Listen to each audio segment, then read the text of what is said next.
अस्सलाम वालेकुम and welcome to rise and shine on. क्यों का इंतजार हो रहा था? हमें क्यों मिलना बहुत जरूरी है। जो लाल बत्ती है ये जल्दी बहुत जरूरी है। आपको पता है ना ये लाल बत्ती बड़ी डेंजरस भी हो सकती है। डेंजरस भी हो सकती है। और इसमें नॉट सो डेंजरस भी हो सकती है। लाइव शो में यही होता है कि लाइव शो में जो आपने कह दिया वो कह दिया। बिल्कुल। तो आपको अपने यानी बात करनी है ऐसी कि कंट्रोल रखकर बात करनी है। वो चला गया जो कुछ हो चुका। देखिए ये पहले महीने मेरे साथ बहुत हुआ कि जो मैंने कह दिया वो चला गया और मैं डर रही हूँ कि ये क्यों चला। रिकॉर्डेड में जरा आसानी हो जाती है, लेकिन जो लोग रिकॉर्डेड फिर करने के आदी हो जाते हैं फिर उनसे लाइव मुश्किल होता है। लेकिन हमारी जो सूरत हाल है काफी अरसे से इस फील्ड में, तो लाइव में जरा मजा भी आता है और काम भी तेजी से निकल जाता है। रिकॉर्डेड में अक्सर क्या होता है कि आप रिकॉर्ड कर रहे हैं, लाइव में तो फंबल लेस चले जाएंगे, लेकिन जब रिकॉर्डिंग में बात आती है तो फंबल्स भी होना शुरू हो जाते हैं। बिल्कुल होता है ना अक्सर। बिल्कुल ऐसा ही है भाई। तो आज की अच्छी बात की तरफ चलते हैं। अच्छी बात की तरफ चलते हैं। क्या है अच्छी बात? आज की अच्छी बात है कि इट्स वेरी इंपॉर्टेंट कि आप अपना मॉरल स्केल जो है उसको वक्तन फवक्तन चेक करते रहें and be honest yourself and than others. A lot of times क्या होता है ज़ुहैब, हमें किसी से दोस्ती नहीं रखनी होती या कोई रिश्तेदारी नहीं रखनी होती, लेकिन हम तकल्लुफन फेक बन के वो कंटिन्यू करते हैं क्योंकि उसका हमारा ताल्लुक उसके किसी दोस्त से है तो उसको बुरा ना लग जाए तो हम उससे भी ताल्लुक। तो बेहतर ही आप ये कह रही हैं कि बेहतर ये है कि जो बात है वो साफ साफ बता दी जाए, लेकिन अच्छे अल्फाज में, ऐसा ही किसी का दिल ना दुखे। लेकिन आपको ऑनेस्ट होना चाहिए। अच्छा, ऑनेस्ट आप तभी होंगे दूसरों से जब आप अपने आप से ऑनेस्ट होंगे। और वो जो सेल्फ असेसमेंट की हम बात कर रहे थे, रेट्रोस्पेक्शन की, इंट्रोस्पेक्शन की बात कर रहे थे हम, आपने वर्ड भी बता दिया। तो हमारा आज का वर्ड भी उसी चीज से कनेक्टेड है, इंट्रोस्पेक्शन। इट्स वेरी इंपॉर्टेंट कि अ लॉट ऑफ टाइम्स हमें फीलिंग्स आती हैं, थॉट्स आती हैं जो बहुत डिस्टर्बिंग होती हैं या वो हमारे फेवर में नहीं होती, और हम उसको लेके बैठ जाते हैं और उस पर फिक्सेटेड हो जाते हैं और ओवर थिंक करने लगते हैं। तो बहुत ज़रूरी है ये रिमाइंड कराना अपने आप को, your thoughts are not you, your feelings are not you, they are very temporary and आएंगी जाएंगी, उनको आने दें और जाने दें। बिल्कुल, उन फीलिंग्स की बुनियाद पे कोई कदम ना उठाया। बिल्कुल, यानी वक्ती तौर पर जो आपके ऊपर हालात वाक़यात की वजह से कोई तासुरात ऐसे आपके हो गए हैं या आपकी फीलिंग्स इस तरह की, तो उसकी बुनियाद पर कोई फैसला लेना तो वो जरा सही नहीं होगा। तो पहले बैठे देखें अपने आप को, यानी अपने आप को हमेशा अंदर एक खुद एहतसाबी का अमल चलता रहना चाहिए, और यही आपको एक बेहतर इंसान बनाने की तरफ ये एक कामयाब रास्ता है। और इस कामयाब रास्ते को हम अपने लास्ट सेगमेंट से लिंक करेंगे एंड में। वो हम बताएंगे नहीं अभी क्या सेगमेंट है, थोड़ा सा जब लास्ट ब्रेक आ रहा होगा ना उस सेगमेंट से पहले, तब हम जरा से उसकी इंक्लिंग बता देंगे, सुर्खी उसकी बता देंगे। तो अब टॉप स्टोरीज की जानिब बढ़ते हैं, और हमारी सबसे पहली टॉप स्टोरी ये है कि ऑल पार्टीज कॉन्फ्रेंस हुई है जनाब फलस्तीन के मामले पर, गजा पर ये जो जुल्म और बर्बरियत के पहाड़ तोड़े जा रहे हैं, तो इस पर पाकिस्तान में तमाम जमातों को मदऊ किया गया। सदर मुमलिकत आसिफ अली जरदारी ने ये इनिशिएटिव लिया और तमाम जमातें एक प्लेटफॉर्म पर जमा हुई और वहाँ से मुश्तरका एलामिया भी जारी हुआ।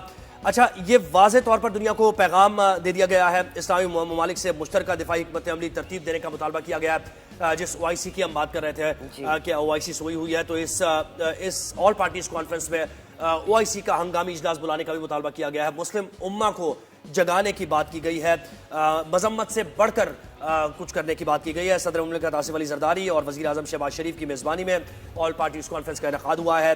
नवाज शरीफ, बिलावल भुट्टो, मौलाना फजलुर रहमान, पीपल्स पार्टी के चेयरमैन बिलावल भुट्टो, हाफिज़ नईमुर रहमान, एमल वली खान, चौधरी सालेक, अलीम खान समेत दीगर सियासी जमातों के रहनुमाओं ने शिरकत की है। ऑल पार्टीज कॉन्फ्रेंस की फ़लस्तीनियों की नस्लकुशी की शदीद मजम्मत की गई है। एलामिया के मुताबिक फ़लस्तीनियों का जो हक़ खुद इरादियत है उसका दिफा किया गया है, और ये कहा गया है कि उनको हक़ खुद इरादियत मिलना चाहिए। और इसराइली आलमी क़वानीन की धज्जियाँ बिखेर रहा है, ये वाज़े तौर पर पैगाम गया है दुनिया को। आज़ाद फ़लस्तीनी रियासत जिसका दारुल खिलाफा अल कुद्स हो, इसकी हिमायत की जाती है। यानी जो स्टोरी भी लगी है, हेडलाइन स्टोरी भी लगी है मुख्तलिफ अखबारात में ऑल पार्टीज कॉन्फ्रेंस से मुतालिक, यही एक हेडलाइन स्टोरी है कि आज़ाद फ़लस्तीनी रियासत का क़याम अमल में लाया जाए और उसका दारुल खिलाफा अल कुद्स हो। ये ऑल पार्टीज कॉन्फ्रेंस, तमाम जमातें इसकी हिमायत करती हैं, और आलमी बरादरी से गजा में फौरी जंगबंदी का मुतालबा किया गया है, अनकंडीशनल जंगबंदी जिसका मुतालबा किया गया। और कल बहुत सारी जगहों पे हमने देखा कि वो कह रहे हैं 1 year of Gaza genocide. But actually it's 76 years of Gaza genocide. बिल्कुल ऐसा ही है। तो आगे बढ़ते हैं। आगे हमारी दूसरी टॉप स्टोरी है कि एपीसी में शिरकत नहीं की पाकिस्तान तहरीक इंसाफ ने, जबकि उनको मदऊ भी किया गया। बानी पीटीआई ने इसराइली पॉलिसी पर सवालात तो उठाए हैं। सीनियर वजीर सिंध शर्जील इनाम मेमन ने एक्स पोस्ट पर यह लिखा है कि दावत के बावजूद सभी इस पर तनकीद कर रहे हैं, और सिंध के सीनियर वजीर शर्जील इनाम मेमन ने भी तनकीद किया इस पर कि दावत दी गई और ये ऐसा मामला था, गजा का मामला ऐसा था कि जिस पर कोई दो राय नहीं हो सकती हैं। आपके सियासी इख्तलाफात अपनी जगह हैं, उसको आप सेटल कर लेंगे, बातचीत के जरिए भी हो जाएंगे, लेकिन जब गजा की बात आती है तो इस पर आप सियासी इख्तलाफात को आगे रख रहे हैं, प्रायोरिटी पे रख रहे हैं, ऑल पार्टीज कॉन्फ्रेंस में शिरकत नहीं कर रहे। तो यही शर्जील इनाम मेमन ने कहा है कि शिरकत से इनकार कर दिया पाकिस्तान तहरीक इंसाफ ने, मदऊ भी किया और नुक्ते मिलाएंगे। अब उन्होंने जब कहा, उन्होंने बताया कि ये जो नई शिरकत की, इस पर अगर आप डॉट्स कनेक्ट करेंगे यानी नुक्ते मिलाएंगे तो वाज़ेह हो जाएगा कि मासूम फलस्तीनियों की हिमायत और इसराइली बर्बरियत की जो अहम प्रेस एक मीटिंग बुलाई गई थी बर्बरियत को कंडेम करने के लिए, इसराइली बर्बरियत, उसमें शिरकत क्यों नहीं की। तो ये डॉट्स कनेक्ट किए जाएंगे तो पता चल जाएगा कि वजह क्या है शिरकत ना करने की। सोशल मीडिया पर भी सारिफीन की तहरीक इंसाफ की गैर हाजिरी पर कड़ी तनकीद सामने आई है। मुबसरीन कहते हैं कि पीटीआई ने एपीसी में शिरकत ना करके इसकी अहमियत कम करने की कोशिश की। तो शिरकत करनी चाहिए थी सारे। बिल्कुल, आई थिंक ये एक ऐसा टॉपिक है, ऐसा सब्जेक्ट है जो हम सबको अफेक्ट करता है, और आपको अपनी रिजर्वेशंस और जो भी वो है वो साइड पे रख के इस बेसिस पे इस प्लेटफॉर्म पे जरूर आना एक होना चाहिए था। पीटीआई का मौक़िफ़ है कि भाई इन हालात वाक़यात में हम शिरकत नहीं करेंगे, और हमारा एक अलग वाज़ेह तौर पर मैसेज है इसराइल के मामले पर हमारा और फ़लस्तीन के मामले पर हमारा एक मौक़िफ़ है जो कि सबको पता है। अच्छा, आगे बढ़ते हैं। तीसरी हमारी टॉप स्टोरी है कि मौलाना को आईनी तरमीम के लिए मनाने की कोशिशें की जा रही हैं। ऐवान सदर में एक बड़ी बैठक हुई है। सदर मुमलिकत आसिफ अली ज़रदारी ने नवाज शरीफ की मुलाकात भी उनकी हुई है, और वज़ीर आज़म शहबाज शरीफ, बिलावल भुट्टो और मौलाना फजलुर रहमान ने भी शिरकत की है मुलाकात में। तो दो बड़ी जमातों के बड़े लीडर्स उन्होंने मौलाना फजलुर रहमान को बनाने की कोशिश की है। मियां नवाज शरीफ ने सरबराह JUI की हिमायत की दरख्वास्त की है कि भाई आप इस आईनी तरमीम में शिरकत करें, और मुसव्वदा सामने रखने का मुतालबा किया JUI ने, और ये उनका मौक़िफ़ सामने आ रहा है कि उन्हें बताया नहीं जा रहा था। तो अब वो ये कह रहे हैं कि मुसव्वदा सामने रखें, तो फिर हम इस बारे में सोचते हैं कि क्या। बिल्कुल, इस पे काफी अरसे से हम वो ये बात कर रहे हैं कि उनके सामने रखा जाए ताकि वो अग्री या डिसएग्री। बिल्कुल। अच्छा, दूसरी जानिब ऑल पाकिस्तान बुकला कन्वेंशन ने जुडिशल पैकेज और आईनी अदालत के क़याम को मुस्तरद कर दिया है। एडवोकेट हामिद खान ने कहा कि जिस रुकने पार्लियामेंट ने साथ दिया वो आइन का गद्दार कहलाएगा। हमारी माजी की तहरीकें और हमने अदलिया को आज़ाद कराया है। अदलिया और आइन समेत मुल्क को बचाने के लिए ये तीसरी तहरीक है हमारी। तो अब ये जो 63A का फैसला आ गया, इसके बाद अब ये कहा जा रहा है कि पाकिस्तान तहरीक इंसाफ के जो पार्लियामेंटेरियंस हैं उनको पीटीआई बचाने की कोशिश करेगी, और दूसरी तरफ हुकूमत की तरफ से उनको कन्विंस करने की कोशिश की जाएगी ताकि नंबर्स पूरे किए जा सके। तो ये बड़ा दिलचस्प होने जा रहा है। तो जनाब, ये तीसरी टॉप स्टोरी। चौथी टॉप स्टोरी हमारी है कि कराची एयरपोर्ट के करीब जो धमाका हुआ, इस पर एक पेशरफ्त हुई है। तहकीकाती इदारों ने इब्तदाई रिपोर्ट आला हुकाम को इरसाल कर दिया, और तफ्तीशी राय के मुताबिक खुदकुश हमले में बारूद से भरी सफेद रंग की डबल केबिन गाड़ी को इस्तेमाल किया गया है, और गाड़ी में 70 से 80 किलो बारूदी मवाद इस्तेमाल किया गया है। ये जभी तो आप यानी सबने दूर दूर तक इस धमाके की आवाज सुनी, और डिफेंस तक आवाज आई है। बिल्कुल बहुत। तो ये 2017 मॉडल की गाड़ी इस्तेमाल की गई। बलूचिस्तान के रिहायशी शाह फहद के नाम पर रजिस्टर थी। शाह फहद का ताल्लुक कल आदम बलोच लिबरेशन आर्मी के मजीद ब्रिगेड से था। ये तहकीकात में चीजें सामने आ रही हैं। दहशतगर्द ने ईसा नगरी के बलोचपाड़ा में रिहाइश इख्तियार की, और इसी मकाम पर गाड़ी को धमाके के लिए तैयार किया गया। खुदकुश बमबार शाह फहद ने BBA की तालीम हासिल की है, यानी एक एजुकेटेड, यानी ऐसा लड़का है जो कि ऐसा नहीं कह सकते कि कोई पढ़ा लिखा नहीं है या उसको शऊर नहीं है। BBA की उसने तालीम हासिल की और उसको इसके लिए तैयार किया गया। शहबाज शरीफ ने इस्लामाबाद में फिर चीनी सफारत खाने का दौरा किया और चीनी सफीर को यकीन दहानी कराई कि ये जो इस धमाके में जाने गई हैं, तो हम एक तो इनके दुख में बराबर की शरीक हैं, और दूसरी तरफ तहकीकात से मुताल्लिक उन्होंने कहा कि खुद इसको वज़ीर आज़म मियां मोहम्मद शहबाज शरीफ ने कहा कि वो खुद मॉनिटर कर रहे हैं इसको, और ऐसे वाक़यात के तदारुक के लिए आइंदा ऐसे वाक़यात ना हो तो हम इससे मुताल्लिक सिक्योरिटी प्लान में भी जो तब्दीली हो सकती है वो होगी। तो इस पर इत्मीनान का इजहार किया है चीनी सफीर ने, चीनी हुकूमत ने। तो ये हमारी 4 टॉप स्टोरीज हो गई। आपके पास क्या टॉप स्टोरी? अब जरा मौसम का हाल देख लेते हैं। तो जी, चीफ मीटरोलॉजिस्ट ने आज से कराची में टेम्परेचर बढ़ने की प्रेडिक्शन कर दी है। कराची में नेक्स्ट 3 to 4 डेज के दौरान टेम्परेचर जो है वो 36 to 38 डिग्रीज सेंटीग्रेड रह सकता है। कराची में वेदर गर्म रहेगा और दोपहर के बाद समंदरी हवाएं बहाल होने का इम्कान है। तो जी आप अगर सोच रहे हैं पिकनिक पे जाने का, this is not a good time. मौसम हम यही सोच रहे थे कि यार सर्दी, अच्छा सर्दी भी आती जा रही है और कहीं कहीं बीच में गर्मी भी आ जाती है। बिल्कुल, तो September October is always like this, it's conversion transition चल रहा होता है। अब जी कुछ इंटरनेशनल न्यूज की तरफ आ जाएं। कनाडा में एक होटल वेटर समेत 5 जॉब्स के लिए हजारों स्टूडेंट्स की लाइन लग गई। जी हाँ, आप ये देख भी सकते हैं, मेजॉरिटी उसमें से इंडियंस थे।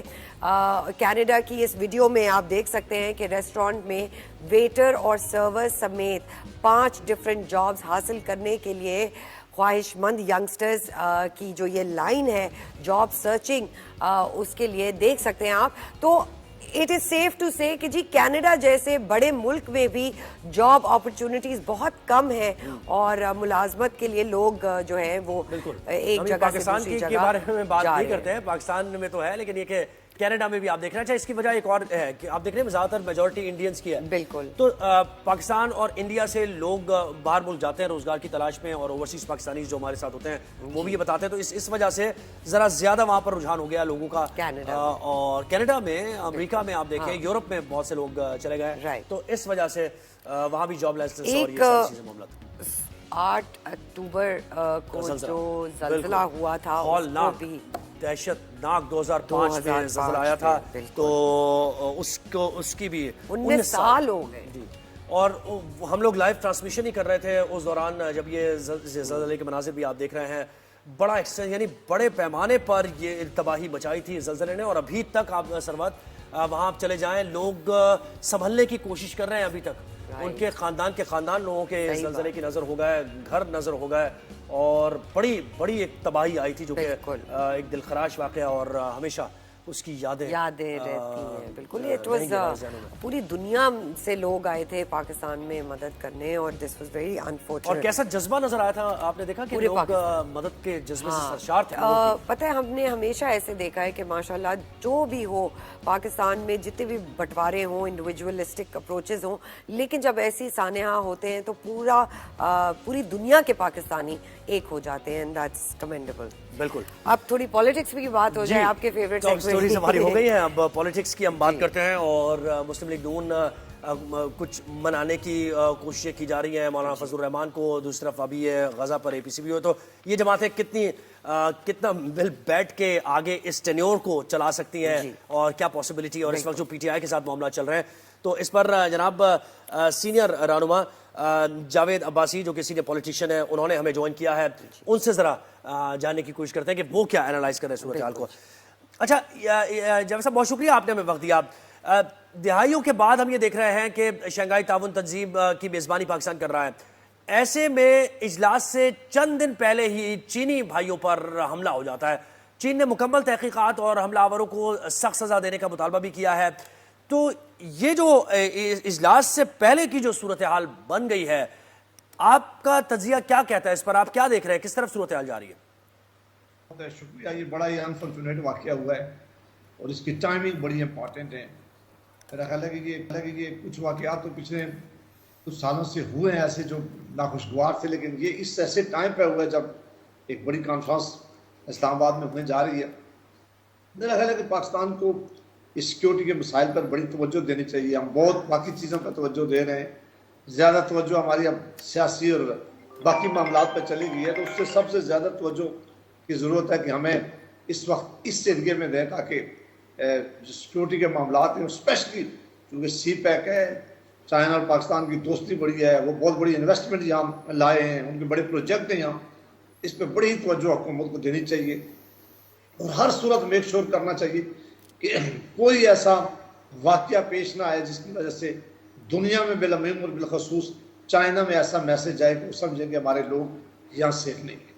अच्छा अब्बासी साहब, ये बताइएगा कि अभी एपीसी हुई, ऑल पार्टीज कॉन्फ्रेंस, जिसमें गाजा के ऊपर, पैलेस्टाइन के ऊपर जो भी ये सारी सूरत हाल है, उसमें एक डायलॉग हुआ और एक रिप्रेजेंटेशन हुई पाकिस्तान की तरफ से, लेकिन उसमें पीटीआई के कोई कारकुन नजर नहीं आए, कोई रिप्रेजेंटेशन नजर नहीं आई। उसमें क्या कहेंगे, क्या वजूहत हो सकती हैं? मेरा ख्याल है वो इस वक्त हुकूमत के साथ बैठने के लिए शायद तैयार नहीं है। वो समझते हैं कि इस हुकूमत के पास वो मैंडेट नहीं है जिसके साथ बैठ के बात हो सके। फिर एक माहौल नहीं क्रिएट किया जा रहा हुकूमत की तरफ से भी। होना ये चाहिए था कि एक अगर उनकी बड़ी जमात है, एक सियासी जमात है, वो आकर कहीं जलसा करना चाहती है, कहीं अपना एहतजाज रिकॉर्ड करना चाहती है, तो हुकूमत को ज़रूरी नहीं है कि वो सारे शहर लॉकअप करके केले में खुद बंद हो जाएं, बल्कि बड़े दिल से मौका देना चाहिए था उनको कि उनके लिए कोई जगह मुख्तस कर दें, कोई जगह उनके लिए बता दें जहाँ वो बैठकर अपना सियासी शो कर सकें, अपनी सियासी पावर शो जो है वो कर सकें और वहाँ लोग अपनी बात कर सकें। तो मेरा ख्याल है दोनों अतराफ में वो एक माहौल ऐसा खिंचा हुआ है जिसकी वजह से शायद उन्होंने मुनासिब नहीं समझा। अच्छा ये कहिएगा कि 2 दिन पहले हमने देखा ये सारी सूरत हाल पाकिस्तान तहरीक इंसाफ इस्लामाबाद में, और फिर वो केपी हाउस की तरफ टर्न कर गया वज़ीर आला केपी, और फिर जो केपी हाउस में जो कुछ हुआ, यानी उसके यानी मुतादिद ब्लॉक्स को भी सील कर दिया गया, फिर जो सरकारी मुलाजमीन थे उनके अहल खाना को भी क्वार्टर खाली करने का हुक्म दे दिया गया। इसकी टाइमिंग आप कैसे देखते हैं? ऑलरेडी एक तो बड़ा टेंशन का माहौल है केपी और विफाक के दरमियान, ये सूरत हाल किस तरफ जा रही है? देखिए ये मुझे नहीं पता कि ये किसने हुक्म दिया, लेकिन जिसने भी दिया ये बड़ा गलत बात है। खैबर पख्तूनख्वा हो, बलूचिस्तान हाउस हो, या पंजाब हो, या सिंध हाउस हो, ये वहाँ की हुकूमतों को रिप्रेजेंट करता है, और वहाँ की हुकूमतें जो हैं उस सूबे की जो है उनकी ये प्रॉपर्टी है, और उस सूबे के लोग यहाँ कंफर्टेबल फील करते हैं। मेरा ख्याल है कि हम अपने सियासी स्कोर सेटल करने के लिए इतने नीचे गिर जाते हैं और उस हद तक चले जाते हैं कि हम जो सूबे की इज्जत है उसको भी भूल जाते हैं, सूबे का वकार है उसको भी भूल जाते हैं। हम एक सियासी जमात को नीचा दिखाने के लिए फिर उस सूबे के सारे लोगों को साथ ऐसा सलूक करते हैं जो नहीं होना चाहिए था। ये किसी तौर पे भी पहले जायज़ नहीं था कि आप खैबर पख्तूनख्वा में अपने लोग। बिल्कुल ठीक है जी। सर येगा कि तहरीके इंसाफ के रहनुमा असद कैसर ने ये कहा कि केपी हाउस में रेंजर्स का घुसना, इस तरह रेड करना बहुत काबिल अफसोसनाक बात है। तो क्या कहेंगे कि इस तरह फोर्सेस जबरदस्ती क्यों घुस गई केपी हाउस में? कोई वजह नहीं थी जी, बिल्कुल ये बिल्कुल सियासी स्कोर सेटल करने के लिए मैं पहले बता चुका हूँ। कोई वजह थी भी तो आप इस तरह नहीं जा सकते, आपने अगर कोई जाना है तो फिर कोर्ट में जाए, वहाँ मजिस्ट्रेट को साथ ले या ऑर्डर ले। इस तरह अगर आप पुलिस आज यहाँ जाती है, कल फिर आप कहेंगे कि जी सिंध हाउस में भी लोग जाएंगे, फिर वो कहें पंजाब हाउस में भी, ये कौन सा तरीका आपने इख्तियार कर लिया? मेरा ख्याल है कि ये बहुत ही कंडेमनेबल अमल था जो उस दिन हुआ है। किसी तौर पर भी इसकी हमायत नहीं की जा सकती। खैबर पख्तूनख्वा के लोग बड़े इज्जत वाले लोग हैं, वो इस फेडरेशन से, इस मुल्क से बड़ी मोहब्बत रखते हैं, उनकी बड़ी कुर्बानी है। अगर आप उन लोगों का साथ और उनका एक जो सिंबल है इस फेडरेशन का, उसके साथ और उनके लोगों के साथ और उनके मुलाजमीन के साथ ऐसा सलूक करेंगे, ये आप पाकिस्तान की खिदमत नहीं कर रहे हैं, ये पाकिस्तान की खिदमत नहीं है। अच्छा, एक बड़ा आईनी तरमीम का जिक्र हो रहा है और कहा जा रहा है कि 25 से पहले हुकूमत की कोशिश है कि आईनी तरमीम लाई जाए, तो और मौलाना को भी बनाने की कोशिश की जा रही है। आप क्या समझते हैं, ये आईनी तरमीम हो पाएगी, नंबर्स पूरे हो जाएंगे या नहीं? ये सारी अमेंडमेंट बुनियादी की नीति की बुनियादों पर लाई जा रही है, इसमें कोई नीति नहीं है, ये बिल्कुल झूठ है। जो लीडर कहते हैं कि हमने सीओडी पे साइन किया हुआ था, सीओडी के बाद इनके इतने जमाना हुकूमतें हम सब की रही हैं, पार्लियामान का हिस्सा रहे हैं, पार्लियामेंट में कभी किसी ने नाम नहीं लिया। इस वक्त एक जज को रखने और एक जज का रास्ता रोकने के लिए सारी अमेंडमेंट हो रही है। उनका ख्याल है कि मौजूदा जो चीफ जस्टिस है इसको किसी तरह रख लें और जो नया coming chief justice Mansoor Ali Shah साहब होने जा रहे हैं उनका रास्ता रोके। ये बिल्कुल पर्सन स्पेसिफिक अमेंडमेंट है, ये बदनीति पर मबनी है, ये फेडरेशन का इसका नुकसान होगा, कॉन्स्टिट्यूशन का नुकसान होगा। आप एक बहुत बड़ा अदारा था अदलिया का, जिन्होंने खुद ये बात सेटल कर ली थी कि हमारा जो सबसे सीनियर तरीन जज होगा वो चीफ जस्टिस बनेगा, यहाँ बदकिस्मती है कि हर हुकूमत चाहती है कि ये जज मेरी मर्जी का हो, यह मेरी मर्जी के फैसले करें, मैं जो कहूँ तो फलां आदमी को लटका दे, मैं कहूँ तो हमारे केसेस माफ कर दे। इस तरह की जब आपका एटीट्यूड होता है, इस तरह की आपकी जब सोच होती है, इस तरह की जब आप हुकूमतें, कितनी बड़ी बदकिस्मती है। सुप्रीम कोर्ट का जजमेंट आई हुई है यहाँ, एक बड़े बिल्कुल शुक्रिया जावेद अब्बासी साहब, शुक्रिया आपने हमें वक्त दिया और अपना तज्जिया पेश किया। अब इसी पे मजीद बात कर लेते, इस पर भी बात करते हैं और एपीसी जो कल हुई है उसके एलामिये पर भी बात कर लेते हैं। ब्यूरो चीफ इस्लामाबाद अब्बास शबीर साहब ने हमें ज्वाइन किया। अस्सलाम वालेकुम sir, thank you so much. लगता है आप हमारे शो का एक परमानेंट हिस्सा बन चुके हैं। सर ये बताइएगा, कल जो एपीसी ऑल पार्टीज कॉन्फ्रेंस हुई उसमें बहुत तनकीद की जा रही है कि पीटीआई का कोई रहनुमा, कोई अटेंडेंस नहीं थी पीटीआई की, तो इस पे क्या लोगों के तासुरात क्या हो रहे हैं, क्या समझा जा रहा है? देखिए, ऑल पार्टीज कॉन्फ्रेंस बुलाने का मकसद ये था कि मुल्क के लेवल के ऊपर, पाकिस्तान के लेवल पर एक स्ट्रॉन्ग फर्म स्टांस जो है वो सामने रखा जाए इजराइल के खिलाफ, जो कि कल रखा गया। एक बहुत अच्छी ऑल पार्टीज कॉन्फ्रेंस हुई ईवान सदर में, जिसकी सदारत सदर मुमलिकत आसिफ अली जरदारी ने की। मियां नवाज शरीफ साहब थे, शहबाज शरीफ साहब थे और दीगर पार्टियों के जो लोग थे जो इस वक्त हुकूमती इत्तेहाद का हिस्सा है वो भी वहां पर मौजूद थे। इसराइल के खिलाफ भरपूर तरीके से आवाज उठाई गई। Chairman Pakistan peoples party Bilawal Bhutto साहब की तरफ से भी एक बड़ी जानदार तकरीर की गई और एक बताया गया कि ये पाकिस्तान इस वक्त फलस्तीन के साथ खड़ा है और इसराइल जो इस वक्त फलस्तीन में जारियत कर रहा है उसकी भरपूर तरीके से मुज़ामत की जाती है। दूसरी तरफ जो आपका एक अहम सवाल है जिस पर पूरी पाकिस्तान के अंदर बल्कि पूरी दुनिया में जो लोग पाकिस्तानी इस वक्त बसते हैं वो डिस्कस कर रहे हैं इस चीज को कि तरीके इंसाफ इस ऑल पार्टीज कॉन्फ्रेंस में क्यों शामिल नहीं हुई।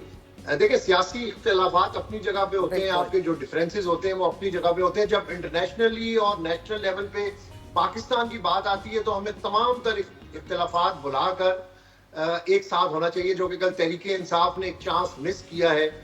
एक जो नेशनल कंसेंसस बिल्डअप कर रहे थे ऑल पार्टीज कॉन्फ्रेंस में तमाम सियासी जमातें, तमाम स्टेक होल्डर्स, वहां पर तहरीके इंसाफ बदकिस्मती से मौजूद नहीं थी और तहरीके इंसाफ की रिप्रेजेंटेशन होनी चाहिए थी। बैरिस्टर गौर की सूरत में, जो कि इस वक्त पार्टी के चेयरमैन है, उनको इनवाइट भी किया गया था लेकिन उन्होंने कहा कि जी हम इस ऑल पार्टीज कॉन्फ्रेंस में शिरकत नहीं करेंगे। बहुत अफसोसनाक बात है कि अब्बास साहब, सॉरी, हम इसी बात को मैं कंटिन्यू करूंगी। कल हमारे पास पीटीआई के रहनुमा थे, उनका ये कहना था कि जी हमें कोई सही तरह इनविटेशन आई नहीं है इस कॉन्फ्रेंस की, तो इस पे क्या कहेंगे आप?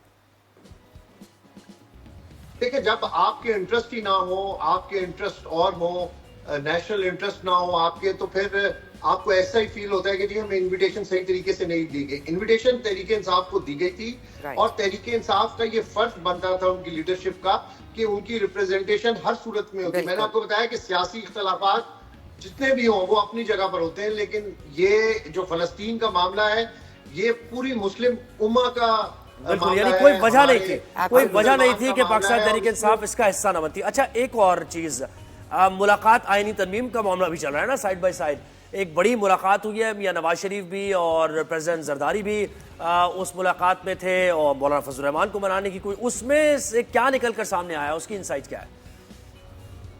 देखिए, अभी ये मुलाकातें और भी होंगी। मौलाना फजल रहमान के सामने एक बार दोबारा हमायत के लिए बात रखी गई है कि आप हमारी हिमायत करें, लेकिन मौलाना साहब ने कहा है कि आप पहले जो मसवदा है आईनी तरमीम का वो हमें बताएं क्या है, और जो हमारा मसवदा है उसके साथ हम शेयर करेंगे और एक कंक्लूडेड चीज हम बताएंगे। तो अभी मुलाकातें और भी होनी है आईनी तरमीम के लिए। मेरा ख्याल है, जो मेरे सोर्सेज बताते हैं, कि जल्द अज जल्द कौमी असेंबली का इजलास बुलाया जाएगा। आज वफाकी काबीना का भी इजलास वज़ीर आज़म शहबाज शरीफ ने तलब किया है, जिसमें सियासी और माशी सूरत हाल पर बातचीत होगी और आईनी तरमीम के हवाले से भी अहम बातचीत होगी। मौलाना फजल रहमान को मनाने के हवाले से भी आइंदा 1-2 दिनों में हुकूमती जो टीमें हैं वो मौलाना फजल रहमान के पास दोबारा जाएंगी। अभी हमें ब्रेक लेना है, वरना इससे आगे का सवाल भी आपसे करना है, लेकिन कल इंशाल्लाह करेंगे कि मौलाना को बुलाने के बाद भी जो नंबर्स हैं वो कहाँ से पूरे हो पाएंगे। अब्बास बहुत शुक्रिया आपने हमें वक्त थैंक यू दिया। सो मच अब्बास भाई। तो आगे तो सवाल यही है ना कि मौलाना बिल्कुल। मिल भी जाते हैं हाँ। तो आगे जो 2 4 5 लोग चाहिए और हाँ। वो किस जमात But you से know, और पीटीआई से I'm लेंगे loving the मौलाना साहब को जो इम्पोर्टेंस इस वक्त मिली हुई है ना, माशाल्लाह, माशाल्लाह, वो उनके जो भी डिसीजन लेते हैं that will pay a hefty price, उसमें बहुत जरूरी है। एक छोटी सी ब्रेक पे जाएंगे, कहीं मत जाइएगा, विल बी राइट बैक।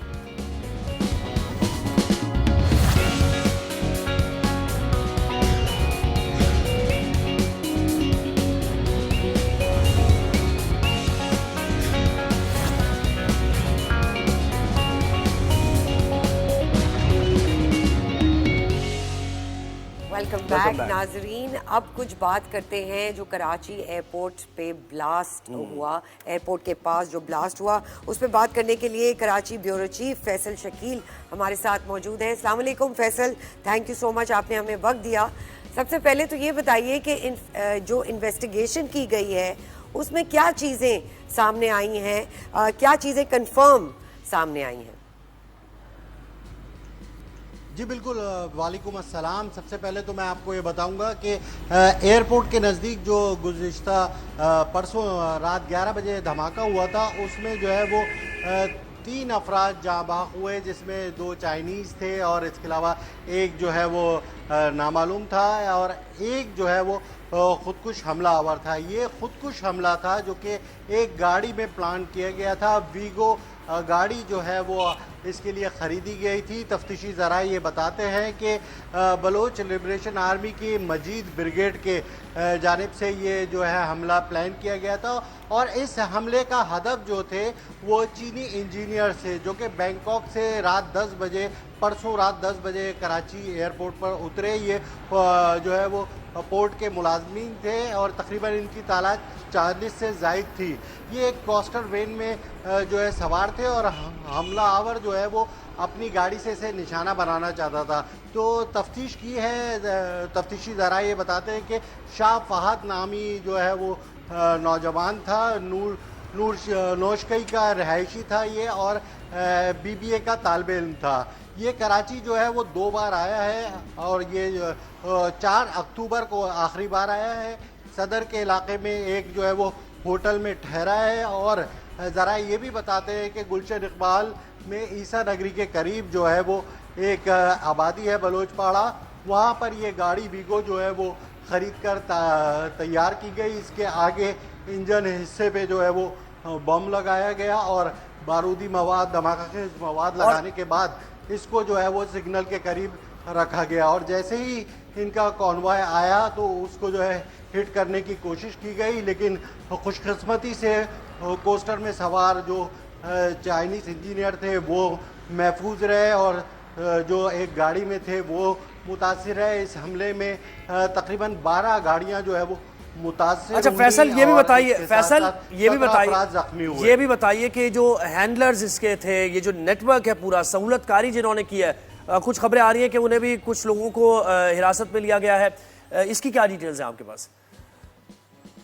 देखिए मैं आपको बताऊं, ये जो खुदकश बमबार था शाह फहद, इसके तमाम चीज़ें जो है वो कानून नाफिज करने वाले इदारों को पता चल गई हैं। इसके पास 2 मोबाइल फ़ोन थे, हमारे ज़ाहिर राय बताते हैं उन दोनों मोबाइल फ़ोन से जिन से ये राब्ते में था आखिरी बार और ज़्यादा मुसलसल राब्ते में रहा, उन तमाम अफराद के रिहाइशगाहों और तमाम उन पे छापे मारे गए और मुतादिद अफराद को जो है वो हिरासत में लिया गया है, उनसे जो है वो तहकीकात की जा रही है और इसका दायरा जो है वो सिंध और बलूचिस्तान दोनों जगह जो है वो फैला दिया गया है। नौशकई के इलाके में वहाँ पर भी जो है वो छापे लगे हैं, कराची के इलाके गुलशन इकबाल समेत मुख्तलिफ इलाकों में यहाँ पर भी छापे मारे गए हैं और मुतादिद अफराद को हिरासत में लिए गए। और ये मैं बताऊँ, ये हमारी इंटेलिजेंस एजेंसीज की जो है वो अच्छी कारकर्दगी है कि चंद ही घंटों में ये तमाम जो है वो मामले को रिजॉल्व कर लिया, इन्वेस्टिगेट कर लिया और मुल्ज़मान तक पहुँच गए। फैसल ये बताइएगा इस वक्त जाए वकूफ़ पे क्या हो रहा है? अभी भी बैरिकेड्स लगा के उस जगह को कंटेन किया हुआ है? जी बिल्कुल, इस वक्त भी जो है वो शवाहिद जमा करने के लिए इन्वेस्टिगेशन टीमें कल भी जो है वक्फे से आती रहीं। आज भी जो है वो मुख्तलिफ इंटेलिजेंस एजेंसीज के नुमाइंदे और मुल्की और गैर मुल्की जो है वो उसको इन्वेस्टिगेट करने के लिए यहाँ पर आए पहुंचे हैं और शवाहिद जमा किए। बिल्कुल जी Faisal, thank you so much, आपने हमें वक्त दिया और आपने अपना तजिया बर वक्त कार्रवाई इंटेलिजेंस इदारों ने भी की है और वो जो एक नेटवर्क है उनके एडर्स अबेटर्स जो हैं सहूलतकारी जिन्होंने की है उन तक भी पहुंच गए हैं, कुछ अफराद को हिरासत में भी लिया गया है। बिल्कुल, तो it's been a good investigation so फार।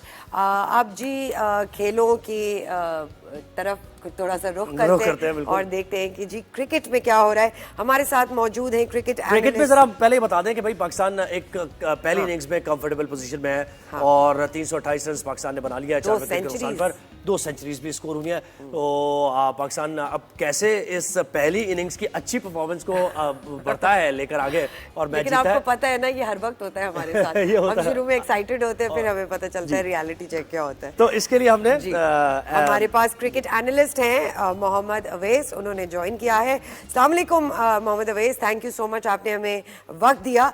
सबसे पहले तो बताइए पिच का बिहेवियर जो हम देख रहे हैं वो कैसा नजर आ रहा है? 2 सेंचुरीज हो गई हैं, लेकिन क्या ये आगे आने वाले बॉलर्स के लिए भी पिच हेल्पफुल रहेगी या नहीं? वालेकुम सलाम। पिच को थोड़ा सा लेके आपको पता है बहुत ज्यादा इसका बहस लगी हुई, चाहे एक्स क्रिकेटर्स की बात करें, जो पाकिस्तान क्रिकेटर्स की बात नहीं कर रहा, जो फॉरेन क्रिकेटर्स हैं वो भी बार बार बात करें कि रोड विकेट है जहाँ पर मैच खेला जा रहा है। लेकिन 2 चीजें यहाँ पर होती हैं जब आपको कहा ना कि जब आप होम कंडीशंस पे खेलते हैं तो कोशिश की जाती है कि आप अपनी होम टीम को एडवांटेज दें, क्योंकि आपके बैट्समैन आपको पता है काफी टाइम से फॉर्म में नहीं थे, परफॉर्म नहीं कर रहे थे, शायद उनके लिए ज्यादा यूटिलाइजेशन के लिए ऐसी विकेट बनाई गई है। कल आपने देखा अपना 2000 रन भी मुकम्मल कर पाए हैं शान मसूद, लेकिन शान मसूद का ट्रैक रिकॉर्ड इंग्लैंड के खिलाफ वैसे ही बहुत अच्छा है क्योंकि वो जो एक्सपीरियंस आपको पता है काउंटी का कैरी करते हैं, खुद वो कप्तानी भी वहां पर करते हैं, तो वो एक्सपीरियंस उनका अच्छा है। यहाँ पर अब्दुल्ला शफीक भी थोड़ा सा अंडर रडार थे, लेकिन सबसे ज्यादा इस वक्त आपको पता है पाकिस्तान टीम का जो एक हिस्ट्री रही है टेस्ट मैचेस के अंदर वो तीसरी और चौथी इनिंग्स के अंदर कहीं ना कहीं कोलैप्स होने की है। ये बड़ा एक डिपेंडेंसी है पाकिस्तान टीम पे कि वो किस तरीके से स्कोर को आगे लेके चलते हैं, क्योंकि इंग्लैंड आपको पता है बेसबॉल क्रिकेट उनका स्टाइल है खेलने का, एग्रेसिव स्टाइल है। मैकलम वहां पर मौजूद है, स्टोक्स की जरूर उनको कमी महसूस हो रही है, लेकिन अगर बैटिंग ऑर्डर आप देखें तो एग्रेसिव अप्रोच वो रखेंगे और जिस तरीके से विकेट रिएक्ट कर रही है इस वक्त तक तो ये फुल ऑफ रन्स है यहाँ पर। जी, तो चैलेंजिंग वैसे ये चैलेंजिंग है, लेकिन ये बताइए कि एक कैप्टन का फॉर्म में आना और कॉन्फिडेंस मिलना कैप्टन को अपनी परफॉर्मेंस के जरिए कितना जरूरी ये पाकिस्तान के लिए होगा और कितना अच्छा साइन है पाकिस्तान के लिए? देखिए इंपॉर्टेंट था, अच्छा साइन है, क्योंकि देखें शान मसूद का मैंने कहा ना कि अंडर द रडार थे, बहुत अरसे से उनके ऊपर बात हो रही थी कि वो परफॉर्म नहीं कर पा रहे विद अ बैट, कैप्टनसी के ऊपर उनके बहुत ज्यादा शक व शुबा था। लेकिन एक अच्छी चीज होती है कि जिस वक्त कप्तान याद रखिएगा परफॉर्म नहीं करता तो जब टीम मीटिंग्स होती हैं उसके अंदर कप्तान ज्यादा बात नहीं करता जब उसकी इंडिविजुअल अपनी परफॉर्मेंस ना हो, क्योंकि कहीं ना कहीं उसको पता होता है कि यार एक यंगस्टर सामने बैठा हुआ है जिसने परफॉर्म किया होगा, या एक होता है ना प्रेशर कुकर फटता है उस टाइम के ऊपर, हीट ऑफ द मोमेंट होती है, कहीं वो ना उठ के मुझे कह दे कि भाई आपकी कप्तानी की परफॉर्मेंस क्या है यहाँ पर। लेकिन अच्छा साइन था कि आपने एक अच्छी परफॉर्मेंस यहाँ पर दिखाई है, जरूरत थी इस टाइम की। लेकिन मैंने कहा ना 2-3-4 प्लेयर्स आपके की प्लेयर्स हैं पाकिस्तान टीम के। बाबर आजम की बात कर लें, 2023 से अब तक की अगर मैं बात करूं तो बाबर आजम की कोई हाफ सेंचुरी या सेंचुरी नहीं है। ये सीरियसली उनके ऊपर आपको पता है बहुत ज्यादा बात भी की जा रही है।